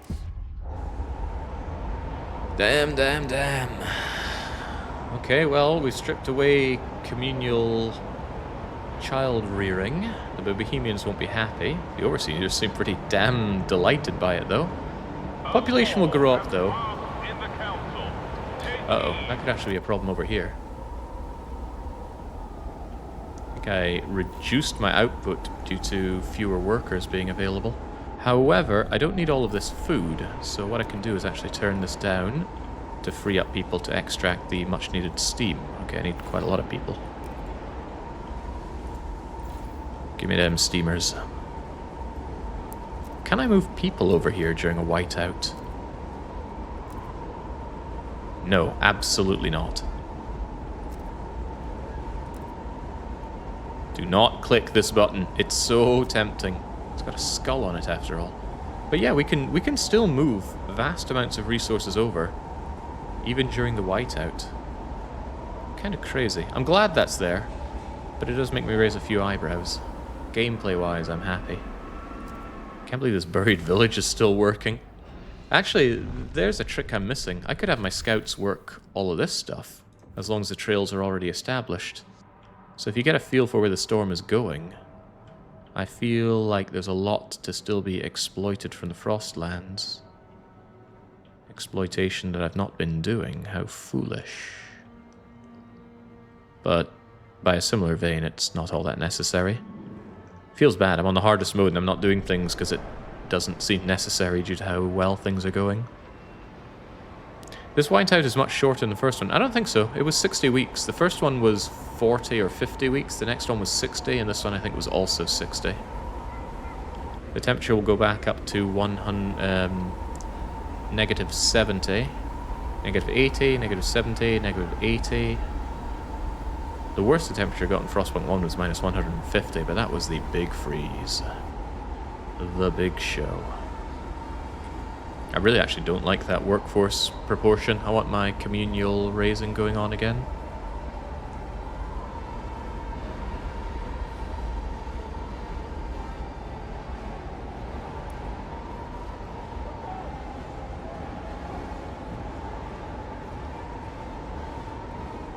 I feel that 5,000 move it thing is a true cheating.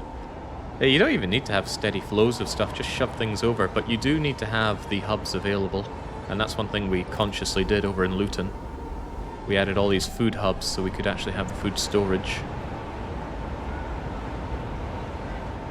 Ah, but this is fine. This is finer than fine. It's not half bad. Right, I need people available though. People before pennies. For you see, it's entirely important to me to have this operational. Ooh, this does cause squalor. People don't like being next to this district. I guess that's fine. This place can just sit here on its own, unloved. Giving out sad Eeyore noises. Build up both of them, give them both Vanguard bays, enjoy an additional 60 scouts. And they're going to do a lot of scouting when all is said and done. With mod support, this will become Jake's new Caesar 3. Captain, we need to establish a new city with ridiculous requirements. So I am very interested to see where modding takes this, because I actually think that once I'm done with this run, I'm not going to be hungry to do another. Not without good reason. Because there's a lot to do. Right, this is the third session. We have built up a lot, and especially with multiple colonies, there's a lot of babying. So I might be more interested in tighter challenges, which don't go on for 20 hours, but instead maybe go on for 8 hours. It might also be that I'm just very slow at playing it. We have been playing very meticulously, because I've been very much behind getting this done deathlessly. No perfect Frostpunk, god. We'd need to establish what perfection is, and that can be quite difficult to call. And I think it'd be quite grindy towards the end, but which of my perfect runs are not? It'd be interesting to fully explore the factions. Explore in what capacity, though? Nameless, faceless colonists. I bet they're not very happy about being out here. I'll just create the same smog that was back in New Grimsby. Speed 3 only challenge? No. I don't tend to enjoy things that just are no pause or similar. I did a no pause run on FTL for what it's worth. God, well, one of the worst ships as well. The Stealth B. It's a very good ship, but it's not a good ship for no pause running. Anyway, no pause runs in general do not appeal to me. Vanguard Bay, Vanguard Unaffordable Bay. I need to shift more people over here, that much is a given. And there are not many more people that I can spare out of these industries. I still want them working. Automated freight dock seems nice and all, but I wonder if that adds 500 skyways capacity flat. Also, resource production and outposts connected by skyways is increased. Hang on, does that increase this? Labor, unproductive, efficiency, chemical. No, it's outposts, not settlements. That would have been cool, though. More population needed, and I actually want my communal parenting law back. It's saying something new is in survival.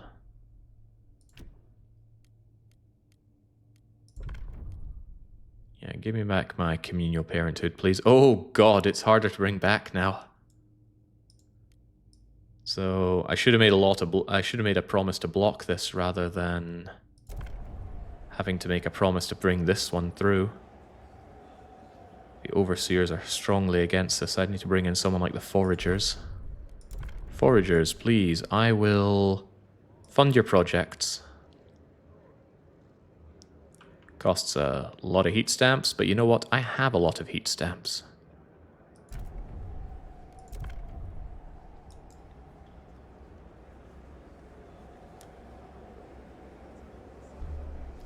Ooh, has been approved. uncomfortable, but there we go.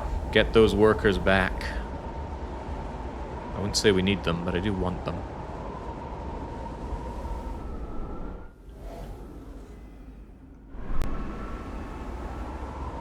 Challenge only laws and research if it's through grant agenda. But people have their own Sisyphus boulders.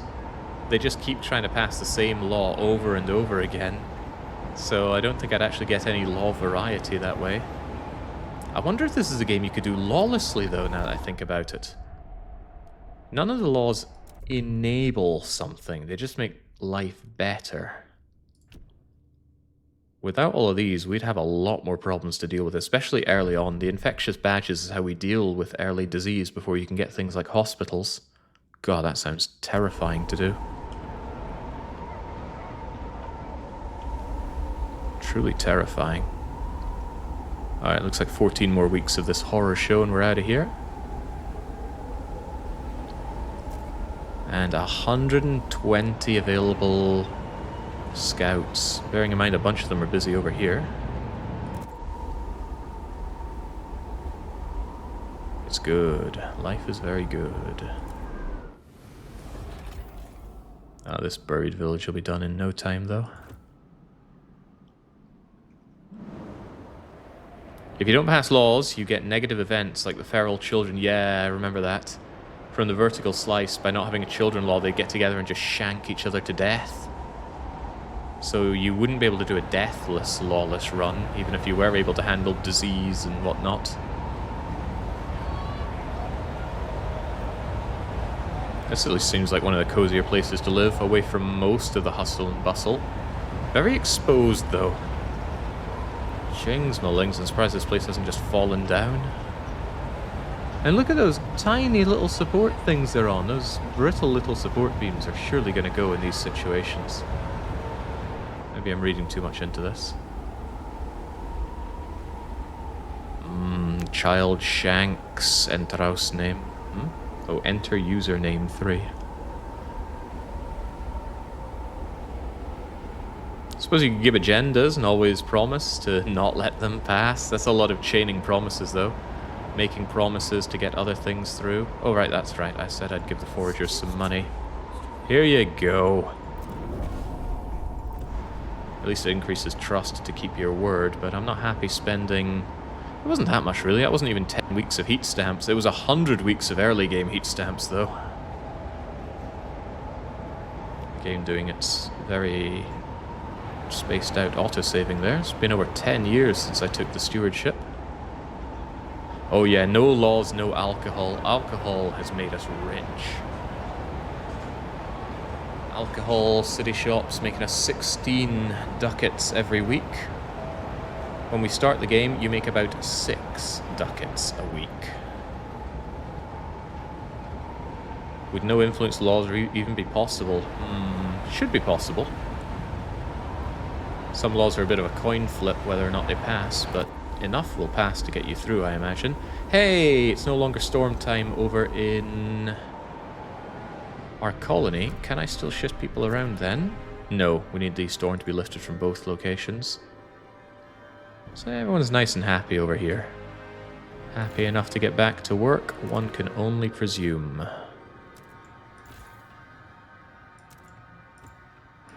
Try and balance this out a bit more. There we go. Yeah, I need quite a few more people over here. Yeah, wow, we've got massive steam overproduction in this kind of situation. I do wish these things would... Like a little thing to automatically adjust output. Maybe right-click somewhere to set as minimum output so they're always running a little bit. But I don't like the fact that if it's full up, it just wastes resources continuing on. It's possible that it doesn't. I haven't run the numbers, but my feeling is they do continue to do that. I also feel like I want my other Vanguard Bay on double, please.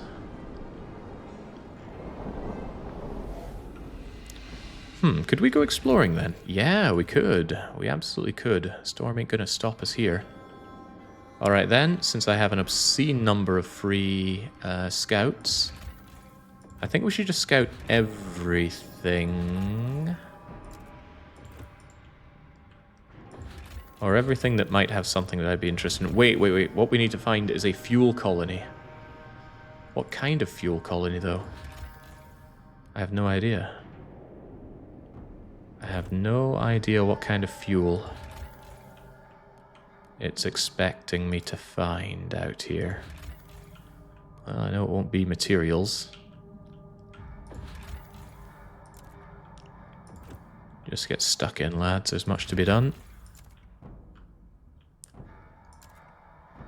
And I shouldn't need food coming in from any of these sources, so get them turned off.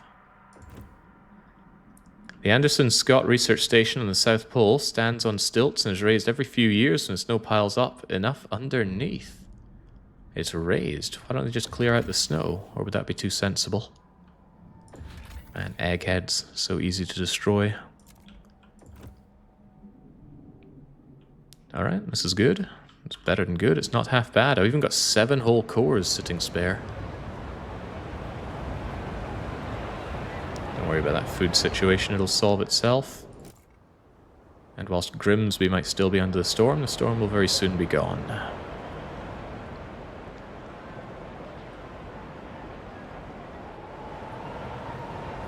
You expect scientists to go out there with shovels and clear the snow? Yeah, maybe that's the problem.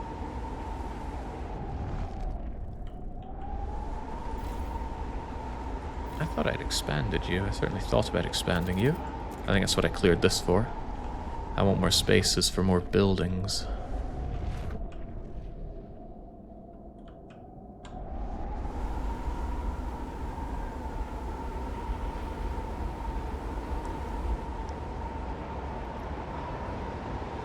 Nuclear fuel would be great. How do you think that's going to happen? The big frost hit in the late 19th century and has been hitting our people for 40 years now. I don't think they really had a lot of time to do nuclear research or get their hands on any fissile material. But I could be wrong, this is not my forte. Not much of a scientist myself. Which means that coal is evaporating. I guess that's why we have it. Although if I really want things to go fine in that regard, I can just slam on the overdrive for a bit. Suddenly life is good.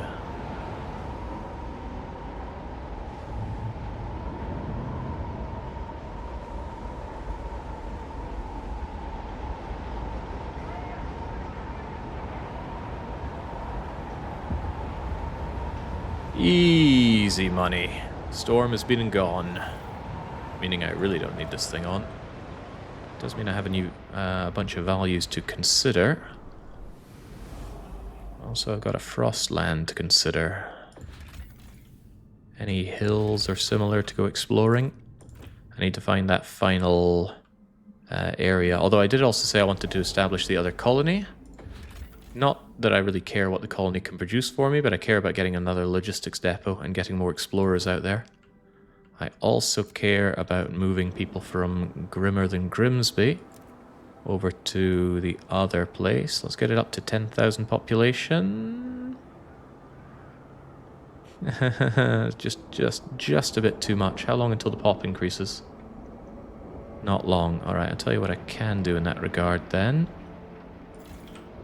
I can slightly lower your output, maybe even significantly lower your output, save myself a lot of people.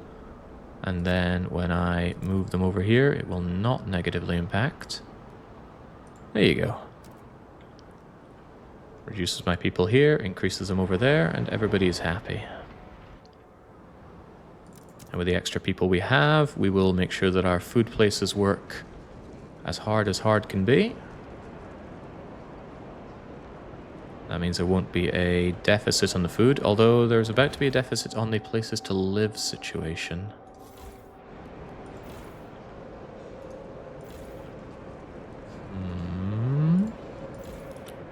What would Brian Boitano do? He'd probably build a dense housing block for them. You know, if he were here today. He'd also kick an ass or two.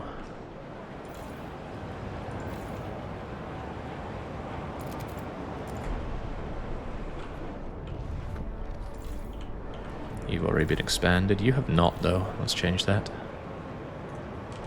I want you to expand out in this direction, but I need the workers for it.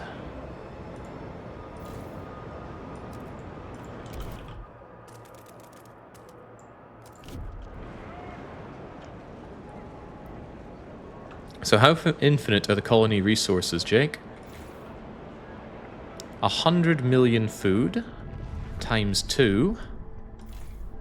80 million steam, and although we haven't touched upon it, there's also 100 million coal. But perhaps the biggest thing is the fact that the colony itself gives itself enough heat to heat. Because it outputs some coal here. It also gives 300 food for free, forever. So even if you somehow got rid of all of the food in the deep drill locations, which you probably could, if you scale back everything, you still have 300 food output from here. And that's good. That's very good. People will be here real soon. Everything's chaving away nicely. The materials situation's a bit blah, though. They have too many mats. Get them out of here. Even that out. Now, why does it increase when I try to even it out? Riddle me this game, please. You're going to need to keep some more food for yourself, I reckon. Hard to say, though.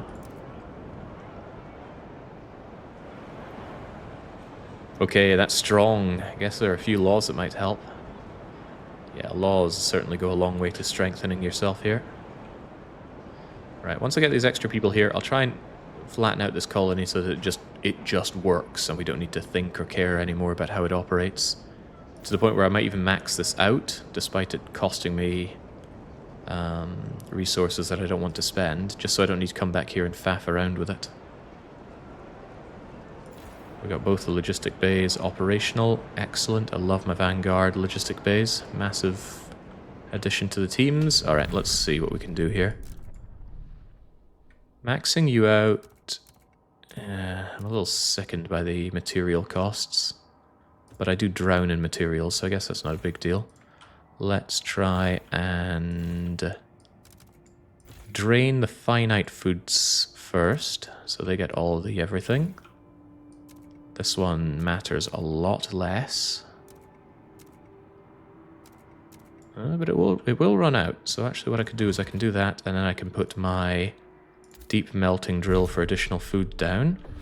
I would actually quite like my advanced drum hothouse here as well, just so food is just completely answered. Yes, you know, I have no good reason not to, so get that down. I may need some additional things here.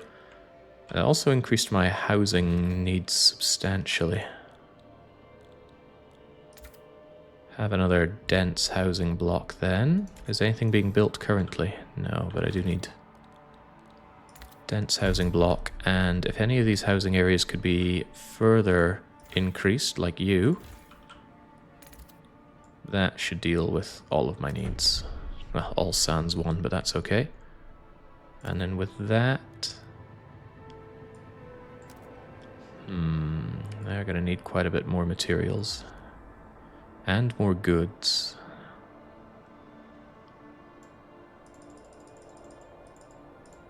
That should be okay-ish. Good enough. Alright, leave them be. Hopefully that's everything they need for a good long while. Grimsby. Grimmer than Grimsby. A little shocked that you're actually facing material shortage, but this is exactly why I unlocked these extra materials. But we have so many materials, I don't think it's a big deal. Also got even more people. So the next time I have 20 free scouts, we're going and establishing ourselves the materials colony. Oh, funny the way that works. I'm low on materials. What will I get? A material colony.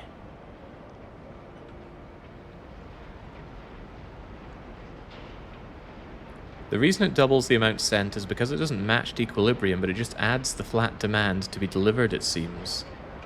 Surely not. Well, possibly, but surely not. I don't want to believe that. A deep freeze is incoming. Ignore at your peril.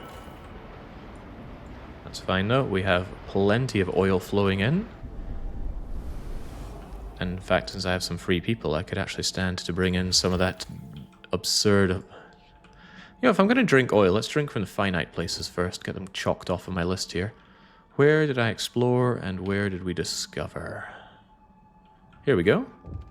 The lower pass contains prefabs. Not a big deal.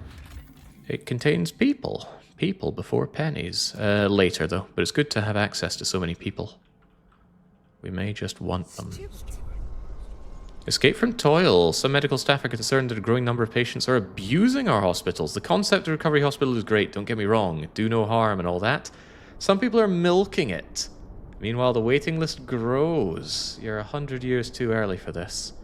They want to ease the burden of discharging patients to prevent abuse. The percentage of active workers is marginally decreased. Any form of triage would go against the whole idea of recovery hospitals.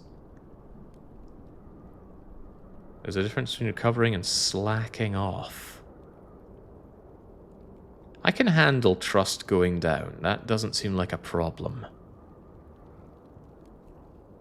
Yeah, we can't have time wasters around here, and my trust is fine. Well, I hope my trust is still fine. It was always fine.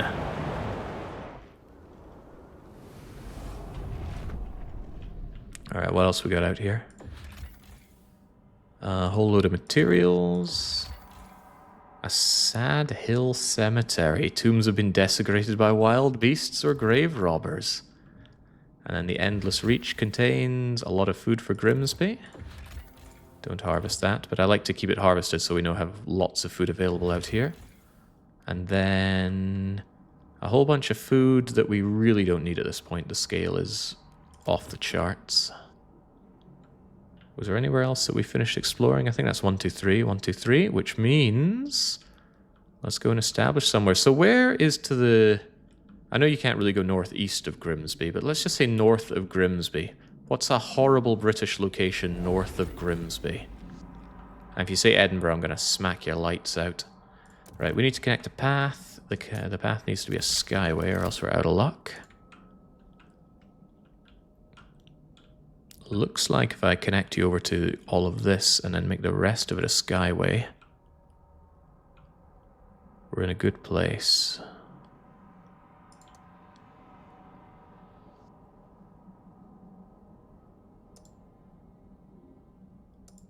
Oh, don't tell me that's one short.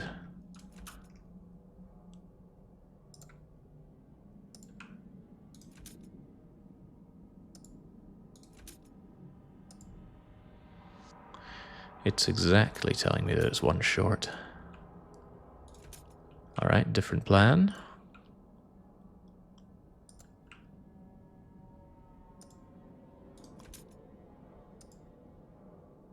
It's still one short. Alright, I'll just connect it up with everything else. No need to be a fusspot. Besides, skyways are a one-time deal. What is this thing anyway? Something that could potentially benefit from some sky trailing down the line. Hold on, where'd my city go? Ah, right, that is the point for the city. That's okay then.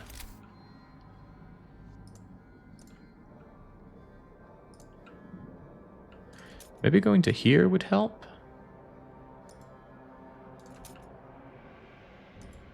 Absolutely would not. We can't get down this steep decline very fast at all.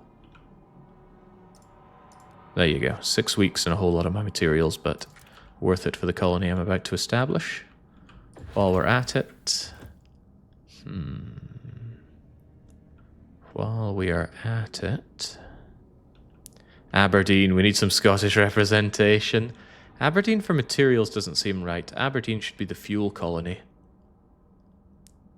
What has a heavy manufacturing district? Oh, right. Well, I could just make it Middlesbrough. Yeah, that makes a lot of sense. Although I'd need a reminder on how to spell Middlesbrough. I always feel like it catches me unaware with its spelling.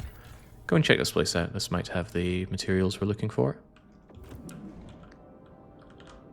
Sorry for the other question, says 1010 Cool X. No, it's absolutely fine. You're doing the right thing by pinging me because it's hard to just read every message all the time. You say, can you have infinite outposts as well as colonies? You're limited by the amount of Frostland teams you have. Take this outpost, the Imperial Smelter. It's costing me 10 of my outpost teams. And if you mean colonies like Luton here, where you actually build things, there's a finite number of locations for that on the map.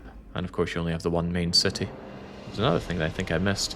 Hey, it's Marek. I was rewatching your Frostpunk 1 Extreme VODs. Great fun and a real challenge, especially early game. Do you think they'll flesh this one more out? They have to.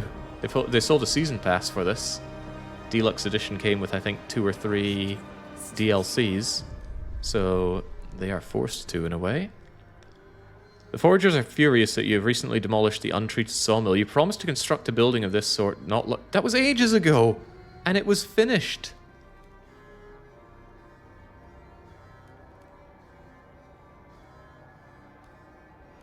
I suspect this would happen, right? I built the sawmill, we extracted all of the materials, then we demolished the district. So are they complaining that I didn't keep the sawmill that can't do anything? You can just piss right off. Yeah, it was an extraction around here. And that wasn't recently, that was ages ago. In fact, that was before the whiteout, so that was about a year ago.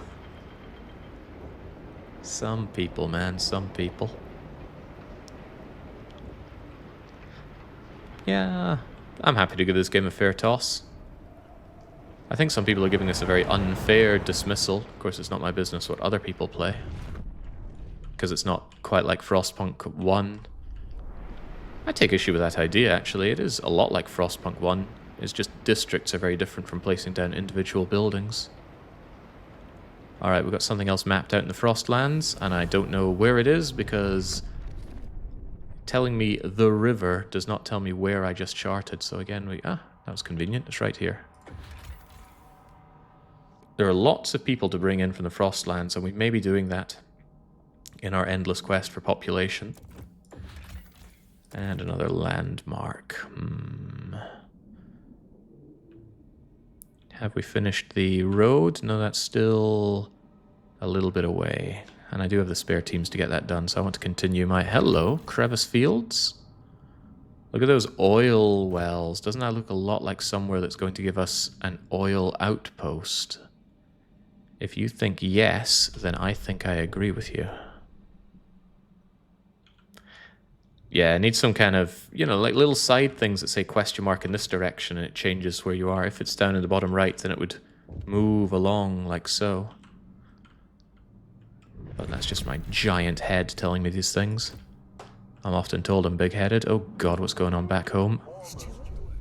Overseers are rallying to my support. We've only had rallying support. We've not had any bad things. Anyway, it's hard to argue with more production efficiency, so get that done, Overseers. They're furious that you demolished the untreated... What? The sawmill was done. There was nothing left to cut down. Can I even build this thing in time?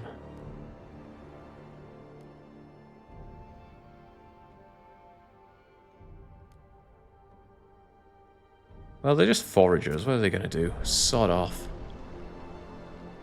You promised 2 sawmills, and I built sawmills. It's just they'd ran their purpose and we had to get rid of them. Yeah, maybe if we get a particularly warm winter, the trees will come back in force. We can hope. Alright, still doing exploration, and we're still building that other thing. Broken Mountains could also have the fuel that we're looking for. Remember, we are now scouring the area for 1 fuel... Ooh, goods. Yeah, I'm curious enough to check that. 1 fuel colony to set up, and we are currently building a skyline to get us over to the materials outpost. Meanwhile, I want to make sure that everything is fine over in Luton. Luton is suffering on materials, but they have a lot in storage, and that's because I built up our deep food drill, isn't it? Yes, indeed. So if I hit this to meet demand, it doesn't meet demand. What the hell does that button actually do? Just meet demand, nothing more. And send back every drop of food you can, although I'm kind of food maxing back home. Alright, in that case, just keep it like that. Max out your food locally. Okay.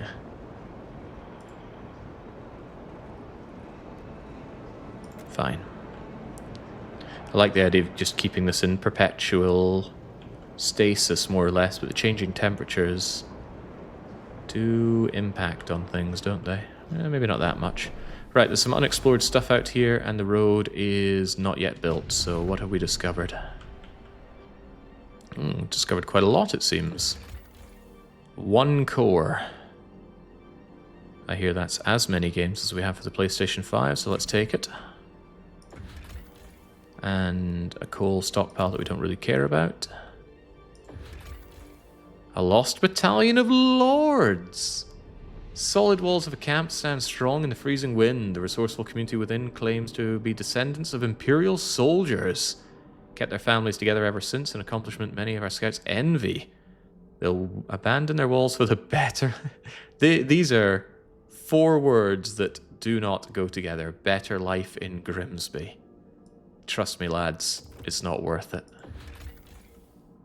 A snow dome with a whole load of prefabs. Oh, we're drowning in prefabs, and I don't need the materials, but it's good to have the resources at my beck and call out here in the Frostlands. Why is the plains getting a bit of a notey thing on it? You know what? I'm curious. Tell me more. There are yet more plains here with yet more cores. But there's no indication of fuel in this direction. And fuel is what we're looking for, our fuel colony. Maybe this plains has some fuel. It says that it has oil, and I imagine a fuel outpost is going to be an oil one. I could be wrong, but I don't think I'll be wrong. Is Frostpunk 2 Endless Extreme everything you'd hoped for? I didn't have hopes, really. Is that true? It delivers. I'm happy with what I see, right? I have no meaningful complaints, at least not currently.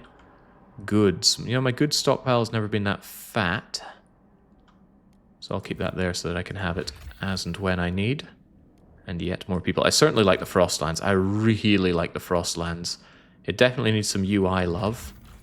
The user experience out here is lacking.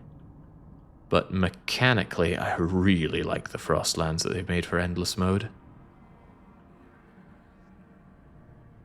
Ice Mountain sounds very much like somewhere that's going to have some oil for me, so get out there. Although it's an aeon away.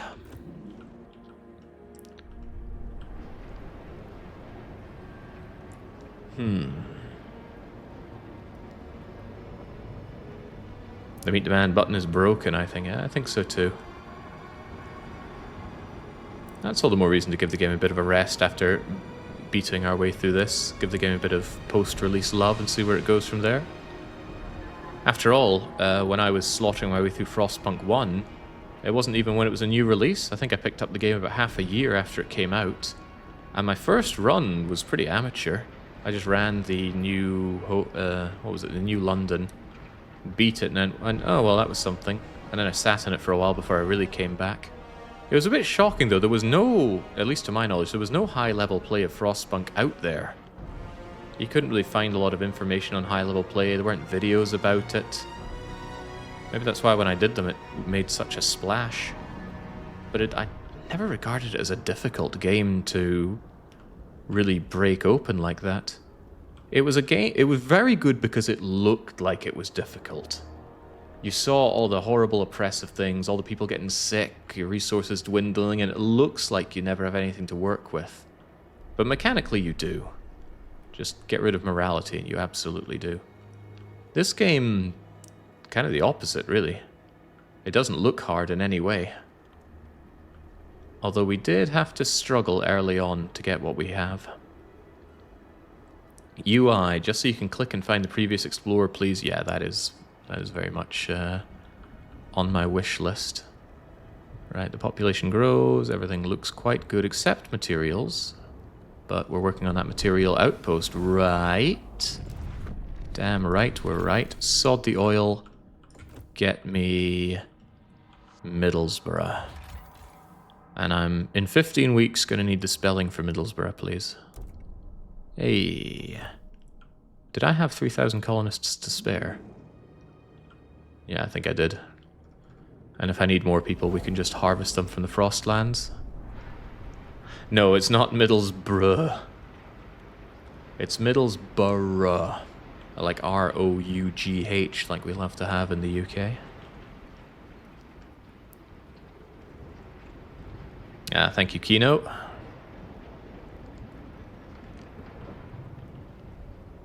Love it when the Yankees and the Canucks come over saying, I'd like to go to Edinburgh. What do you think of Edinburgh? Well, madame, Edinburgh is a lovely place. Maybe get the guttural G's going for it. Welcome to Edinburgh. Been a while since I've set foot in Edinburgh. I was planning on spending some time there when I was back in the UK, but it didn't come together. One of my friends flaked out on me. We were planning on heading over there, and she just bottomed out at the last moment. But then that's part and parcel for my friends. They are flaky individuals. Useless. Most of them so very useless. Speaking of useless, that's not what this population is. We can definitely put that to use. The coal, less so.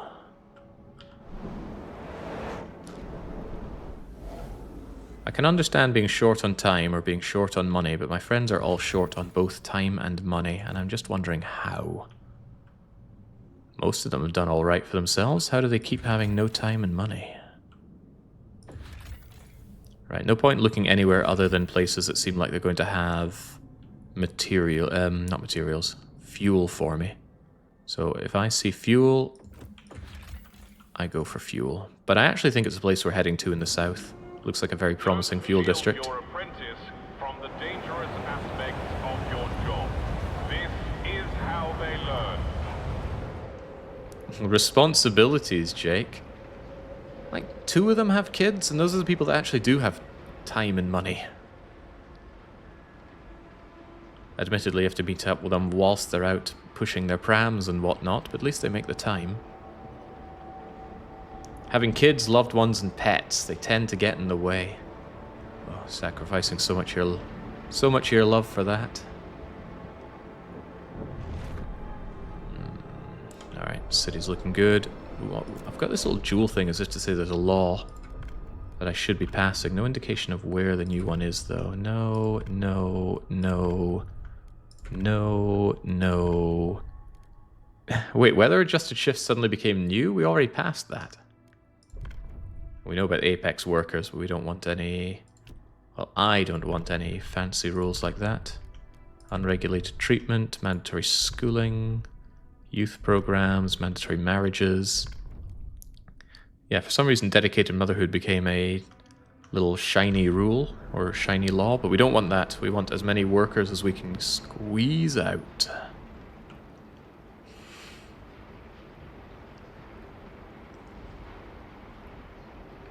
There they go. Get out there, expedition. Give me my material colony. Because we're living in a material world. And this is a material Grimsby. Could actually see my population being a bit of an issue for colonizing yet more, so I'm tempted to bring in more, especially since we have excess shelter. But there's also the question of just materials. Perhaps it would be prudent to already begin extraction. Unlimited extraction. If I have you coming out here, you'll get cozy for insulation. I could also put down another heating zone here. That would heat up you, you, and you. That's actually a really good deal. Where's my heat hub? That's wait, oh, it doesn't fully affect you. However, if I put you here, that still doesn't affect you. Crumbs, I've been bamboozled. Is that because you're another pentagon? Yeah. Game continuing to bamboozle me with its lack of uniform hexagons. How can this be? Is it worth it for heating up 2 districts? I'm inclined to say no. I want 3 districts warmed up. Oh well. No fancy stuff for you then. But I do want my deep melting drill to alleviate my materials situation. Yeah, expansion. Who would have thought? There's certainly a lot of expansion we can do. I'm not doing it because there's not really a need for it currently. The main thing I'm needing is... Are you done yet? Looks kind of done. It's being built. Yeah, they can erect a makeshift generator pretty fast. Oh, you're the expedition.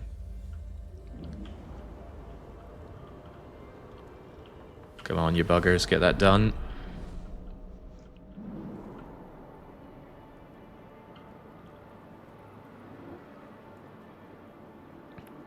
Not even the children want their mothers to spend time with them. Well, who would? I wonder if they've invented Super Nintendo up here in Grimsby. Why did this just shoot up? Ah, right, the industrial district that I just built will have finished then. And has impressive output. 300 from the get-go. Right, well, I'll tell you, you are immediately getting the expansion treatment. Exposed to wind. Well, that doesn't... Oh, no, you've already got the 2 exposed to winds down there. But cuddling up over there will not help you. In that case... Well, additional materials also won't help you because we're going deep drilling around here. Just get yourself around here. May or may not help you. But what will is... that. Get to work. Making progress. Making good progress. And we've also discovered something, maybe even 2 things out here in the Frostlands. Maybe even 3 things out there in the Frostlands. Maybe even 4 things out there in the Frostlands. Just about 5. Alright, what did we get? We can establish a colony, a fuel colony. With oil, with geothermal, and its own logistics bay. Alright, alright. We're taking this one home. Let's gang the way home. What's over there? Nothing of value, it's just a point of note. I should look at the other things that we have in case I want to connect these as well. Sheltered camp of population. Might really want population quite soon, you know. Come on back home with me. Don't need that coal, though. Quite a lot down here. Just a landmark. A whole load of oil. Valuables. Again, our goods stockpile is not in any danger. And some more people. Right, I'm at the point where I would quite like a lot of people. So if we find batches of people that we've left nearby for later, now is the time to rope them into our glorious community. That's probably a bit too many people I'm bringing in, but whatever. Service with a smile. Nice and flat lands out here as well. Easy to bring all this home. In fact, there's an existing skyway that I could almost meet up with. Could we just... it's so close. Alright, can we optimize this route just a teeny tiny tickle of a touch?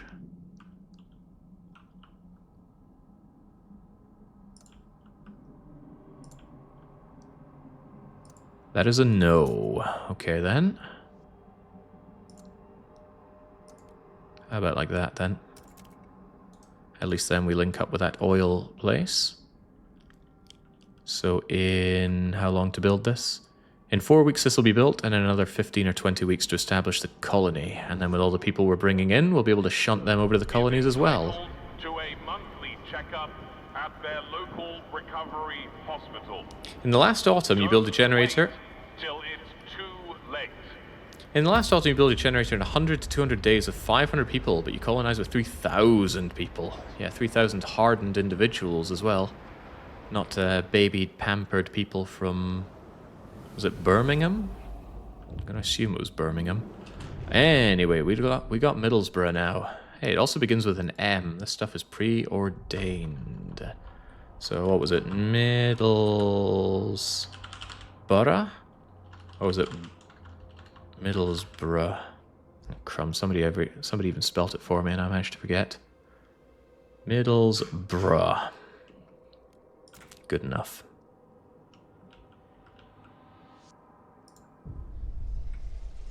Punching out at 1:14 p.m. Little Mary is going to be delighted to see me home so early. She was so disappointed last time. Ain't my fault the engine needed servicing. All things considered, I'm home a lot more than I used to be. Machine-centric shift is a brilliant idea.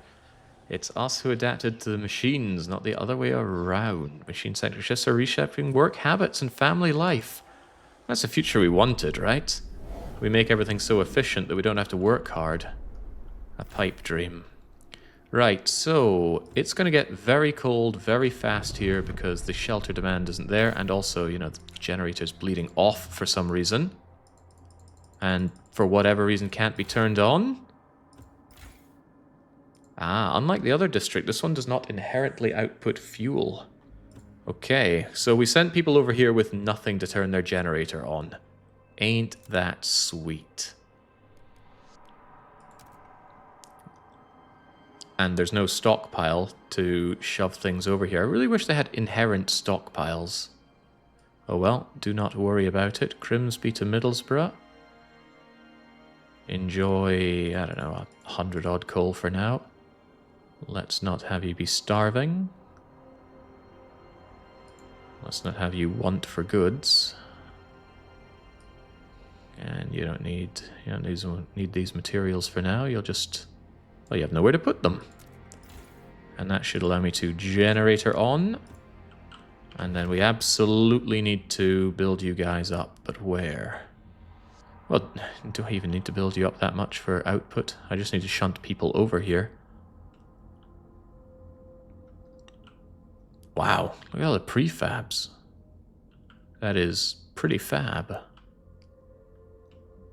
Can you try and hit the match demands good again? I want to see if it adds another 39 like I guessed last time. Let's have a look then.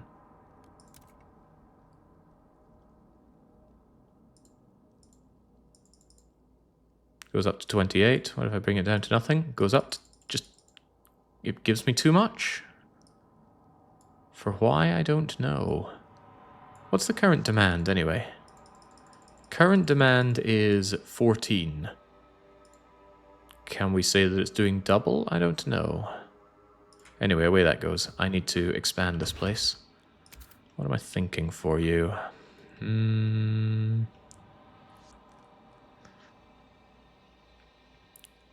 thinking of getting people cuddling around the generator and around a heat source.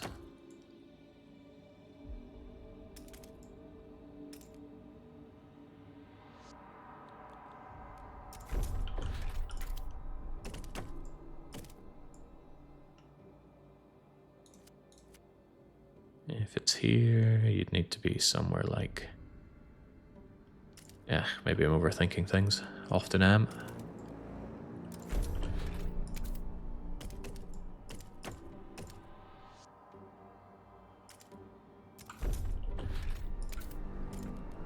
There you go. Just stay warm, everybody.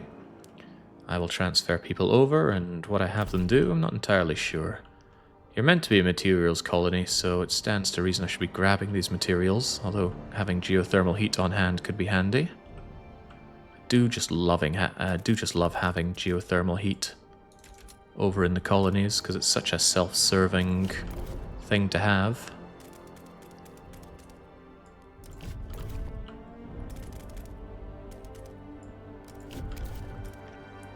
Bit of a problem, I think, is once I get to this point, I'm just paving my way through here. Expansion doesn't macro up to match. I'm not sure how much of a problem that is. Part of me feels like it could well be. When would you ever need this many prefabs? I guess if you didn't go heavy on industry like I did, it could pose a problem not having it. Anyway, frost break out there. Give yourself some new homes whilst I work on getting my other colony. I also work on thinking how much spare population do I have for all of you people. Yeah, geothermal areas are just free heat. The downside, of course, is that it only burns 1-to-1 like coal, and that it cannot be transferred between locations. Let's take these people in. I see population, I take population. If it becomes a problem, it's a problem we shall solve. Wait, wasn't I connecting this path? Uh-oh. I think I connected the wrong path. Get that done. Sure looks like I connected the wrong path. It's okay. There was no great downside to what happened there. Oil to be brought back. More oil to be brought back. God, I do like the Frostlands in this game. That said, though, I'm heavily disincentivized to exploring more, considering I think I've found everything I need to find. The only thing that really speaks to me now are cores, I suppose. If we see anything that indicates that they might have some steam cores for me. I forget what the icon for steam cores are. It's you. You got cores. Shiny things. Might check out these ice mounds just to explore further over in this direction.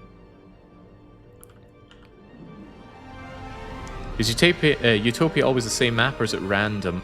There are 7 preset maps like this to build your main city on. The Frostlands are randomly generated. Well, I haven't played enough games to know that. It does claim to be random. I don't know if it's randomly picking from a seed, or if it does randomly generate them. So maybe they've already made a bunch and you get one randomly.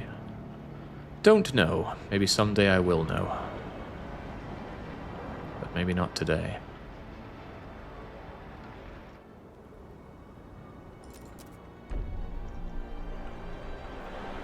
Come on, folks. Don't want you guys getting all cold now.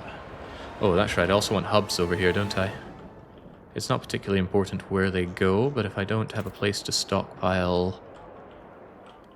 It's all about extraction, isn't it? I actually should build those... extraction districts already. Stay nice and warm, folks. Yeah, that way you get the heat bonus and you're reaching out to go and cuddle with the others. I want those infinite materials. Can I bring you all the way down to here? Where's the heat zone? No, I wouldn't be able to get you into the heat zone no matter how much I squeeze this one out, will I? No. Is there another infinite materials? Yeah, there's another one over there. Is there any other infinite materials? Wow, shallow iron vein of 2 million.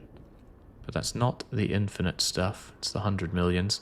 So this is actually kind of worse than the other place. The other place had 2 infinite food sources and an infinite source of coal for whatever reason. This one, conversely, is just better. I suppose that's not a problem. Not everything needs to be equal.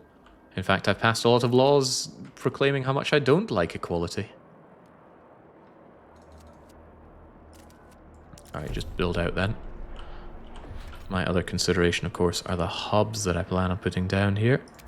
Give me that fuel hub. Yeah, you'll touch over here, you'll come along here. That's okay. That's better than okay. But I do want a hub for everything, so fuel down. You don't produce food, but I certainly need a food stockpile. I'll just shove that over here out of everybody's way. I certainly want a goods stockpile as well. I don't know if you're going to be amassing much in the way of goods, and a material stockpile would not go amiss, but you're out of workers for that, so too bad. It annoys me so hard they break the roguelike rule number 1. Allow the player to check around when having to make a decision. Yes! Oh, it reminds me of Battle Brothers. You get given a decision, and you actually don't get to look at all the information you have. It's like, hey, I want to repeal this law. Okay, let me check what my law alternatives are. Nope, you're locked into the menu. Ooh, that's bad. It's really bad. Yeah, Battle Brothers doing that as well was a royal pain. Make this decision. No, you can't have the information. I often joke about not having all the information when forced to make decisions, but when it actually happens, it is a real big pain in the bum. We've explored somewhere else around here, but again, I don't remember where the diamond tip crags were. Here they were. A landmark and a 30 million oil. And this could be oil that gets turned into a permanent outpost, so that's very powerful. I suppose my concern is that I don't need powerful now. In fact, we don't need for much. We do not want for many things. Although I'm going to want for people and places for those people, huh? Alright, let's bring you up to the 10,000 pop needed, although it's complaining about how the city will react. Complain all you want. I need the people. I don't need the people currently, let's think of it like that. I'll get them when I have them. As for you...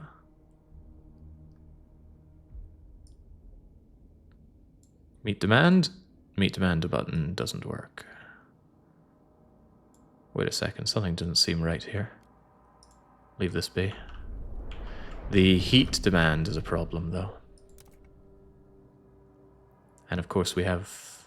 Well, we have our stockpile now, so go and take the stockpile and grab... Alternative thought. I'm not really much of a coal enjoyer. Don't give them coal. Give them a little stockpile of coal to work with. And then they'll have their geothermal to work everything else off with. I'm glad that population is on its way over. I should probably grab all the population since I plan on moving a lot of people around. And we got more people living among us. Yeah, see population, take population.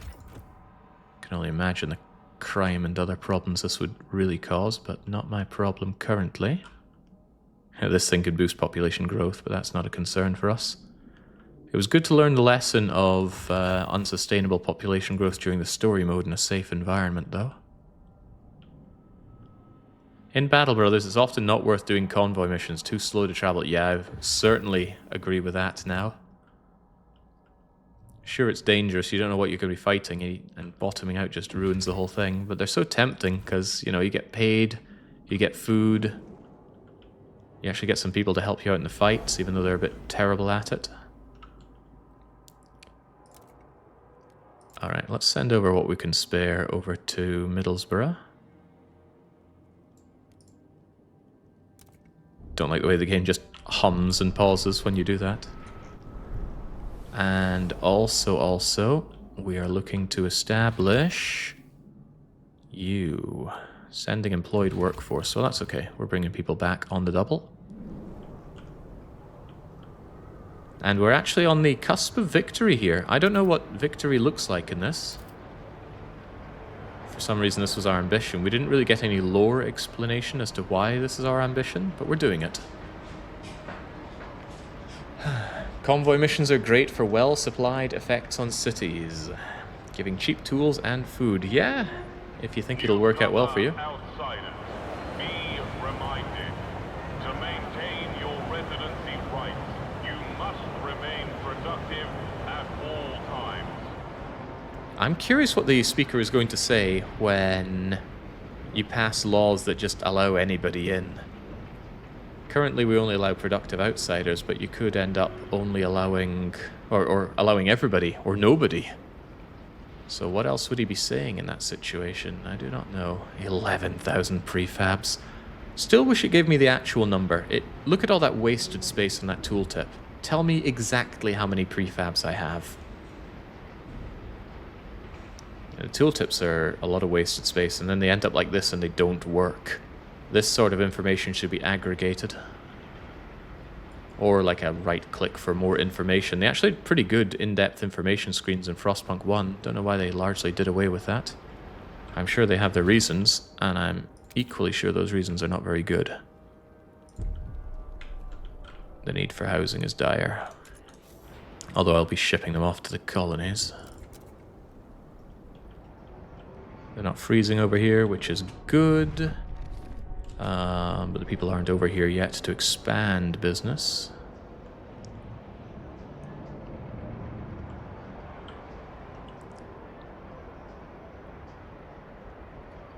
There's no stockpile for materials, that's my problem. I was planning on building... Wait, isn't there? What's this then? It's a fuel stockpile object, that's very different. But I do need a material stockpile. They're going to come along and cuddle here.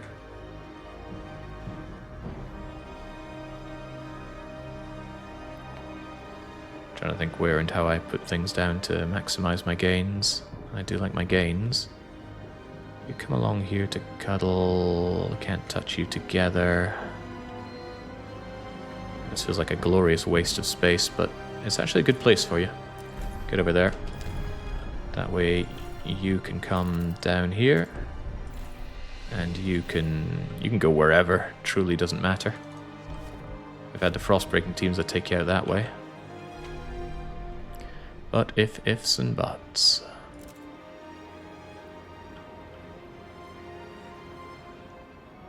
There we go. Definitely have the workers to establish our next colony now.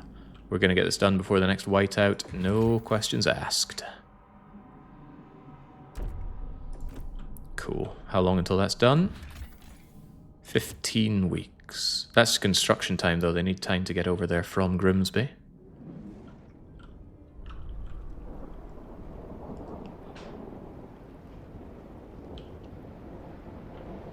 Yeah, fortunately my battle brother's mojo has faded, Baron Von Owen.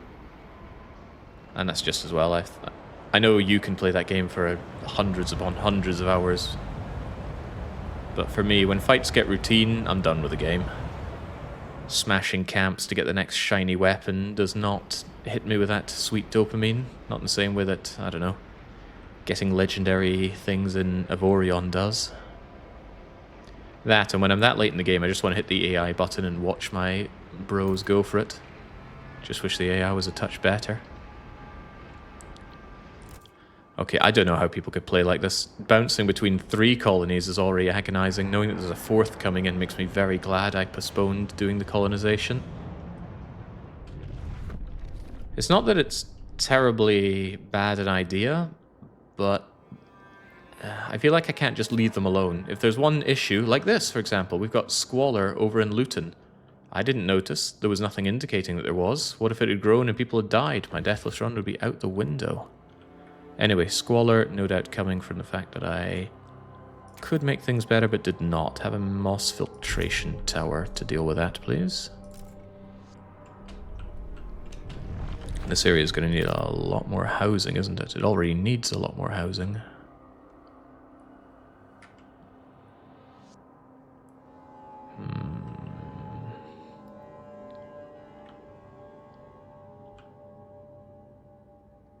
Not a lot of cuddling that can be done between these, is there?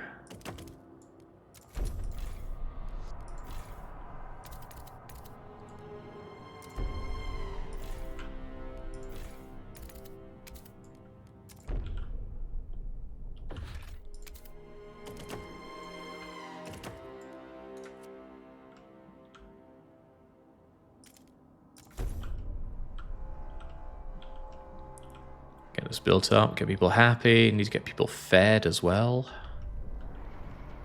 Which fortunately is easy enough to do. It would be easier if this button worked though. Wait, why does this seem off? This is from Luton to Grimsby, but I'm not looking at Luton. I want to look at Middlesbrough.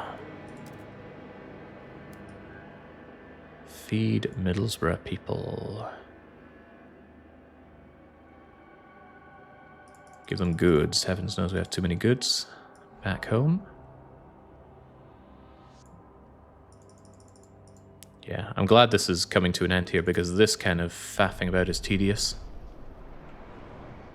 I like my outposts like the Imperial Smelter. I had to invest. I have ongoing requirements and costs, but boom, it's there. No need to further concern myself with it. Scuttering around with additional colonies is not my idea of a good time here.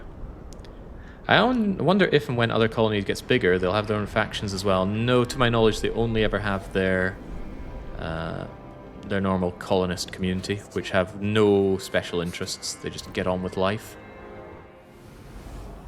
Which is good. I need people that just get on with life.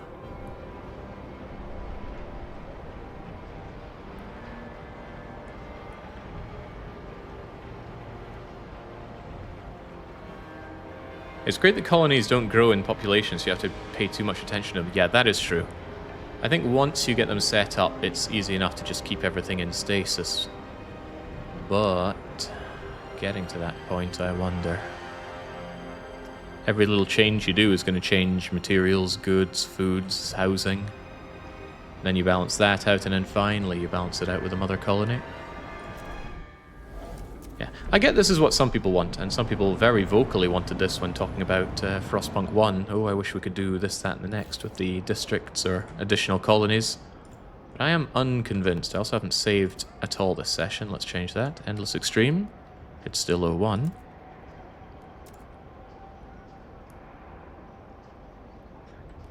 No, if the main city falls, you lose. It does explicitly mention this in the game. You will not survive on just by having additional colonies. I wanted this, to be honest, says Parmesano. Well, lucky you. Lucky you, you got it. But me, I disagree. Although I'm not sure if I think it's bad or if I just think it's not for me. I certainly think the UX could be handled a lot better. Is there anything the devs could do to improve your experience of managing multiple settlements, Jake? Better alerts?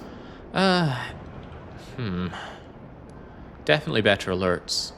Need to be alerted at what's going on in these different places, but I just fundamentally think that jumping between these different places is a faff.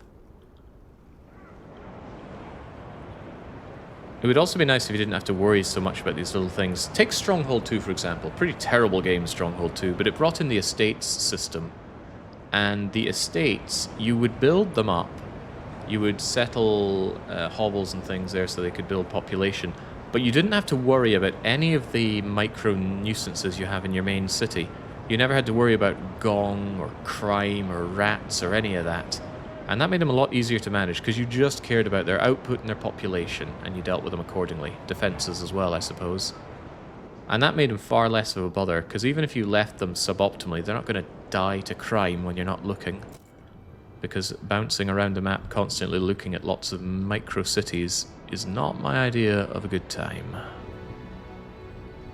But I suspect this is from the outset, so it could just be that I'm being old and jaded. Unthinkable, I know. Colonies require careful UI to work. Having a colony doesn't grow is an outpost. Yeah, I like the outposts because of that. Alright, you willing to get huge now? Get huge, get huge. Ah, but you can't actually grow into these places, can you? That's fine, I just need you to be bigger. That coal won't last forever. What I need you to do is to actually... do we need a deep one? I don't think we need a deep one, but I do have the cores now, so take a deep one. Hopefully the squalor doesn't become a problem.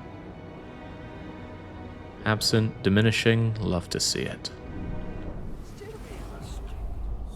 Overseer successfully researches automatic workforce. Oh no, that sounds a bit extreme.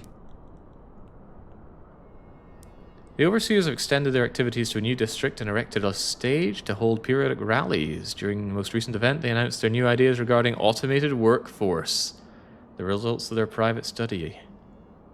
So yeah, this is an example of I'm locked out of checking my information. I can't open my laws screen. I can't open my my council, my research. It does give me information about this, but I'd like to see the bigger picture here. Point is, not a priority right now, because I'm not interested in doing... Neighbors kindly ask rally attendees to keep all applause to a reasonable volume. Honest opinions on the game thus far, says Shrimpy. I like to think most of my opinions are honest. It's a good game. It's not lightning in a bottle like Frostpunk 1 was. And that is fine. Having a good game is good. Frostpunk 1 was something special. This is a good game. It has improvements over Frostpunk 1, and it has weaknesses over Frostpunk 1. And I think the improvements are largely mechanical, and the weaknesses are UX and... immersion. I was going to say soul, but I don't like using that term. Soul is more of a feeling. And it doesn't lack soul, but it does lack immersion. What is your rig? It seems to handle the game quite good while streaming nonetheless. I often forget. Hold on, I think the box is over there. Can I see it from here? No, I can't. I think I'm using a 3070. I forget the make, and I've already forgot my CPU. I'm not super anal about my my PC bits and bobs. As for the new mic, at least that's fresh in memory. That is a Shure... Oh god, now I can't. Thankfully the box is up there. MV7 Plus. It is a Shure MV7, Michael Victor 7 Plus. There we go. You might be to the south, but since you're a fuel colony, I will still call you Aberdeen. That's what I usually call my oil districts in Factorio as well. And what do you have? Despite being... Oh, right, look at that. Look at that. You got oil from the get-go. I do... The problem is, although I don't like managing the colonies, it is really cool. It is super cool that I can go out and get all these things. But if I had to say... Maybe just remove this. I don't know, but then you wouldn't have the fun of it. I'm unsure. I have complaints, but I don't have solutions. How very casual of me. 4 million, 4 million, 4 million. That's not tons. I mean, you get hundreds of millions in the other place. Oh, you also have infinite food. Boy, this is a nice place. Also access to this. However, it's not really much of a concern for us now because we are largely done. No, get me out of there. Because what I can do right now is set up housing for you, like so. 1, 2, 3, 1, 2, 3, heat, yes, very good.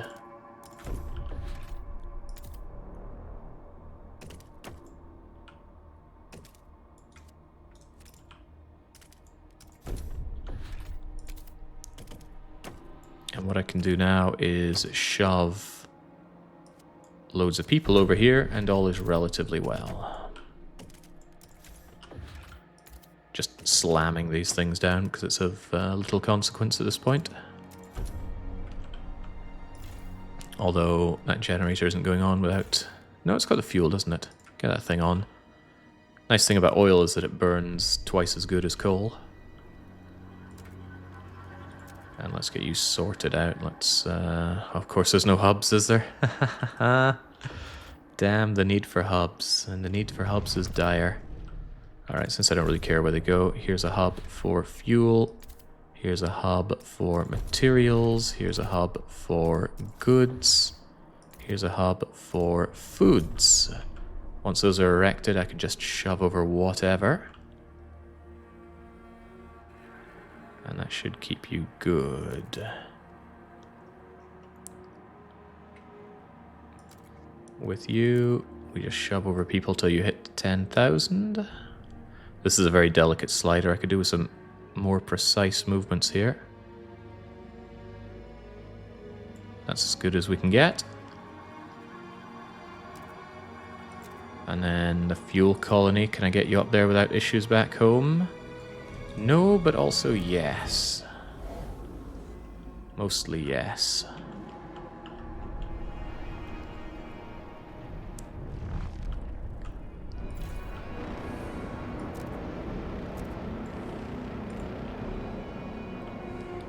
Yeah, the fuel colony is just a vacation home. There we go. Surely I've got enough people to bring him over to Aberdeen now. All expenses paid trip to Aberdeen for you guys. Ooh, 10,000 on the nose. Get over there. Workforce. I didn't have it to send over, but it just gets stripped away from a few buildings here. No big deal.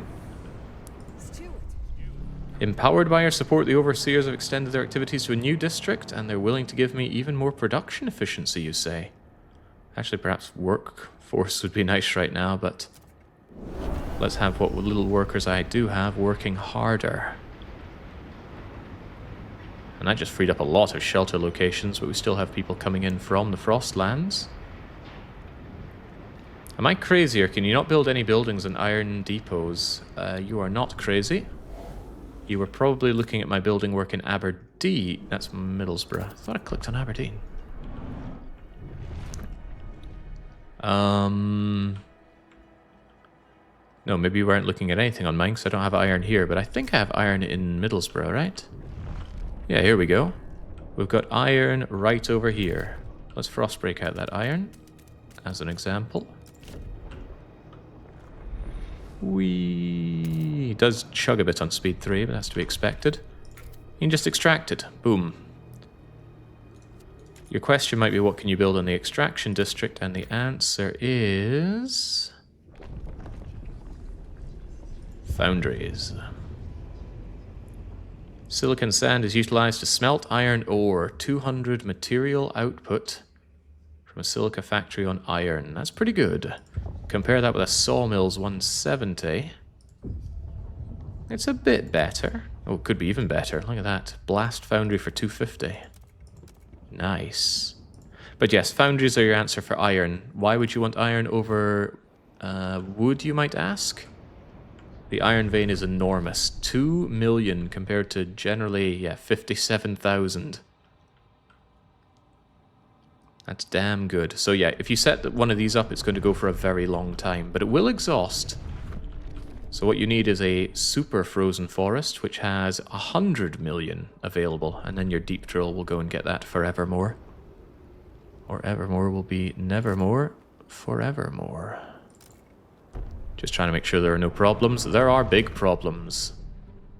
There's minor yet growing cold over here, and people are hungry, but I got my hubs set up. So the fuel colony can just, oh, I don't know, get some fuel. I can also just give them a... Yeah, we set up a fuel colony, but the name is misleading. It's a place we go and send fuel to.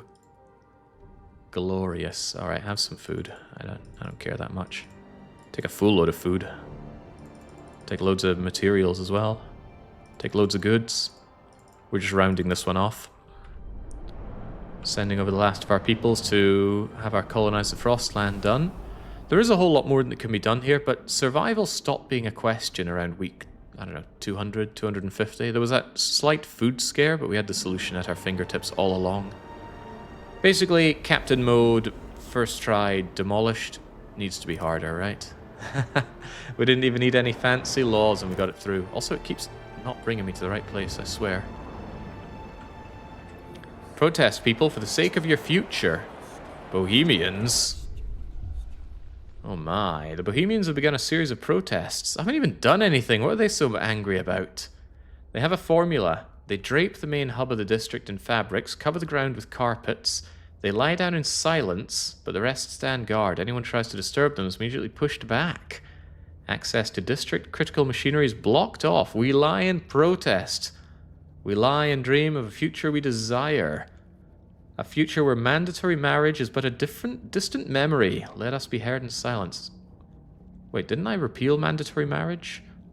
No, I did not. I got no problem in repealing it, though. Keep our promise, they will cease their protest. Promise to make it up to them in some other way. Actually, I'm quite against mandatory marriage these days. We don't need the population growth these days. Yeah, sure. I'm interested to... Sometimes the buttons don't work, by the way, when they open up like that.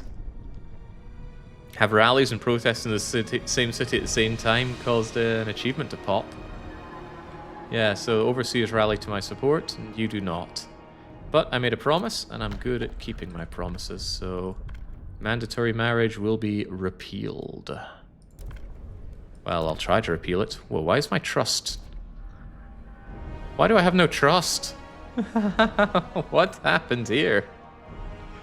They hate my... Oh, I suppose everybody hates my guts, don't they? Although I'm at a loss for why. I guess I've been ignoring everybody for a long time. Anyway, never mind that. I've been focusing on colonization, don't you see? If I can get the lords to switch sides, that'll actually have a fairly hefty impact. Not enough of an impact because they're only partially open to negotiation. The machinists are a healthy number of them, though. So machinists back me, and I will research your blast foundry. Easy to do, but I also need... Yeah, I need the lords to secure the vote. Construct a punitive prison. Yeah, it wouldn't be difficult to do, but they'd hate the fact that I'd tear it down later.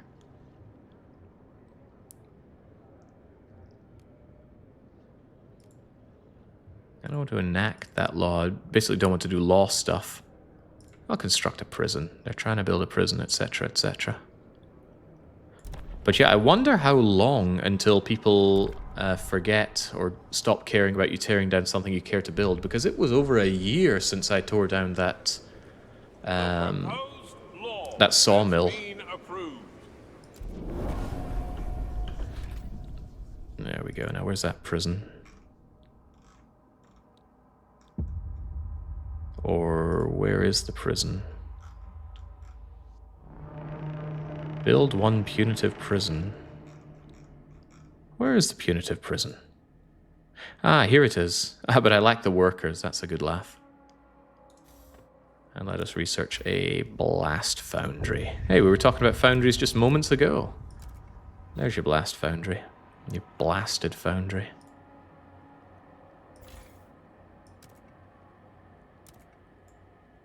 Was it 400 people for a prison? Yeah, it was. It's no small thing to build. There you go. There's your prison. That'll keep you happy. We got what we wanted. Yeah, now shut it down. I wonder if I missed an achievement by going a whole run without a protest. But yeah, it seemed fairly easy to deal with. Cold is diminishing because these people have shelter, and I gave them the heat that they needed. And the fuel colonies people are on their way. Where are they? Aberdeen, 7 weeks. Alright. I think that's us done and dusted. You could bribe them to stay calm. I could bribe a lot of people. Joining faction. Out of desperation or frustration, some members of this community will periodically join a faction of their choosing.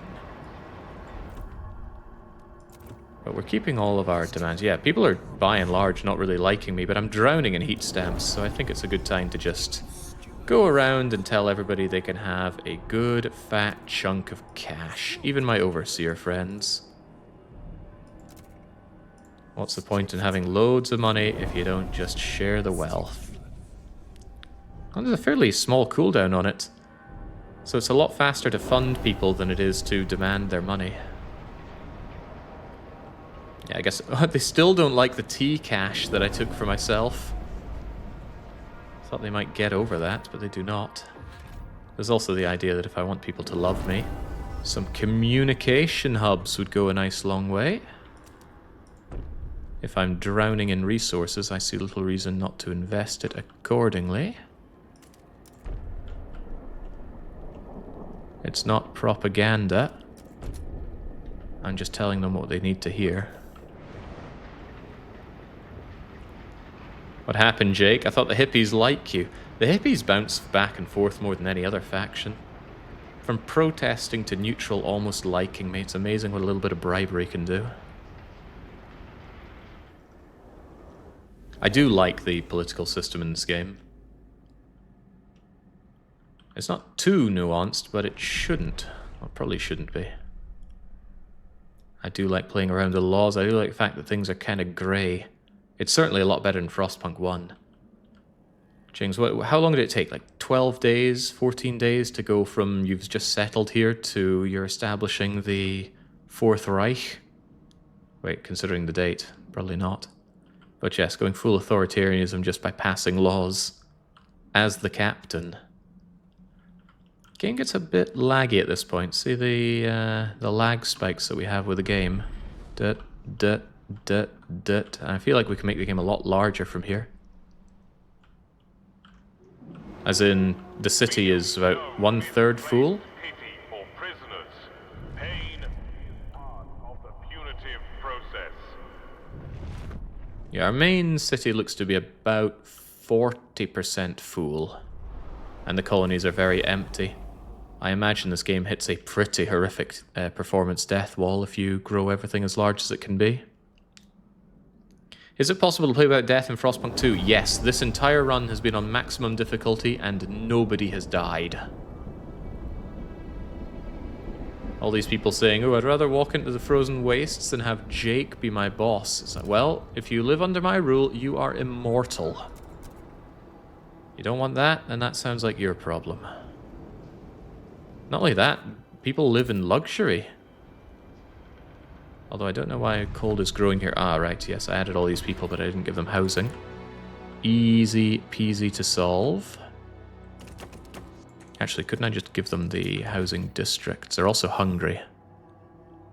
Minor, but growing. Yeah, again, no notice of this stuff happening on the UI. Most of my problems lie with the UI. There's all the food. Here are the goods. You've got materials with my name on them. And let's keep people happy with some, well, not happy, but keep them housed with a couple of dense housing blocks. And then you are next up here, Aberdeen.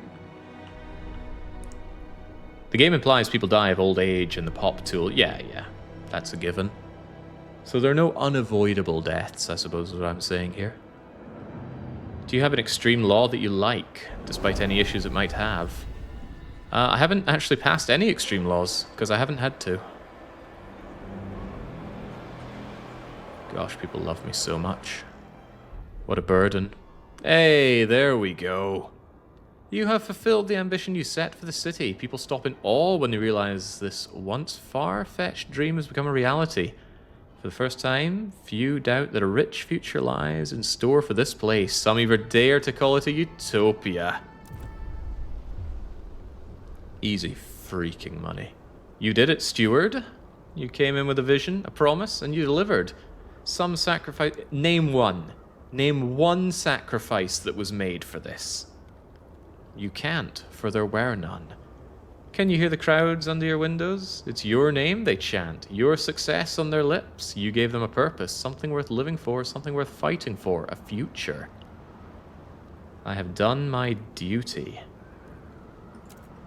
But because this is endless mode, we're actually able to continue on. That said, why would I continue on? There's nothing left to achieve here. And this brings me to a bit of a sad note on the game. Oh, hang on, we've got an event here. I can't believe it. I can't believe it. I thought the steward had more of a spot. Oh, come on now. When a brat misbehaves, you give him a good thrashing, not some treats. But when those filthy bohemians kick and scream, they get their way. We can throw fits too. Oh, man. You guys are not my problem. Besides, they like me anyway. Fervorous, but surely only fervorous to support me. Right, so a bit of a sad note is that this was pretty fun, but unlike Frostpunk 1, I don't feel the need to lick my lips for the next big challenge. Finding it hard to articulate exactly why. For one, this whole run took, I don't know, 16 hours or so. It wasn't done in one fell swoop. There's a lot to do. It's a big commitment. So doing another one, I'm not sure if it would be necessarily different enough for me to want to go through with it. So this might be the end of Frostpunk for a wee while. Depends what they come out with, what gets changed, or if the modding tools end up being good. Now, modding does have a lot of possibilities here. I have not yet sunk my teeth into what is possible, but I will. So I don't think it's a question of if I'll be back. It's a question of when I'll be back. Will it be modding? Will it be post-release support? Will it be the DLCs? Or will it be some excellent ideas for fun runs that can be done? I don't know. The future knows. So we'll have to wait and see. But until I am back with more of that, I would say it's a cheers and cheerio. We've only been streaming for 3 hours today. That's nothing. Truly nothing. I'm going to stop for dinner, and then I'll be back with some more non-Frostpunk streams. So until then, it's a cheers and cheerio.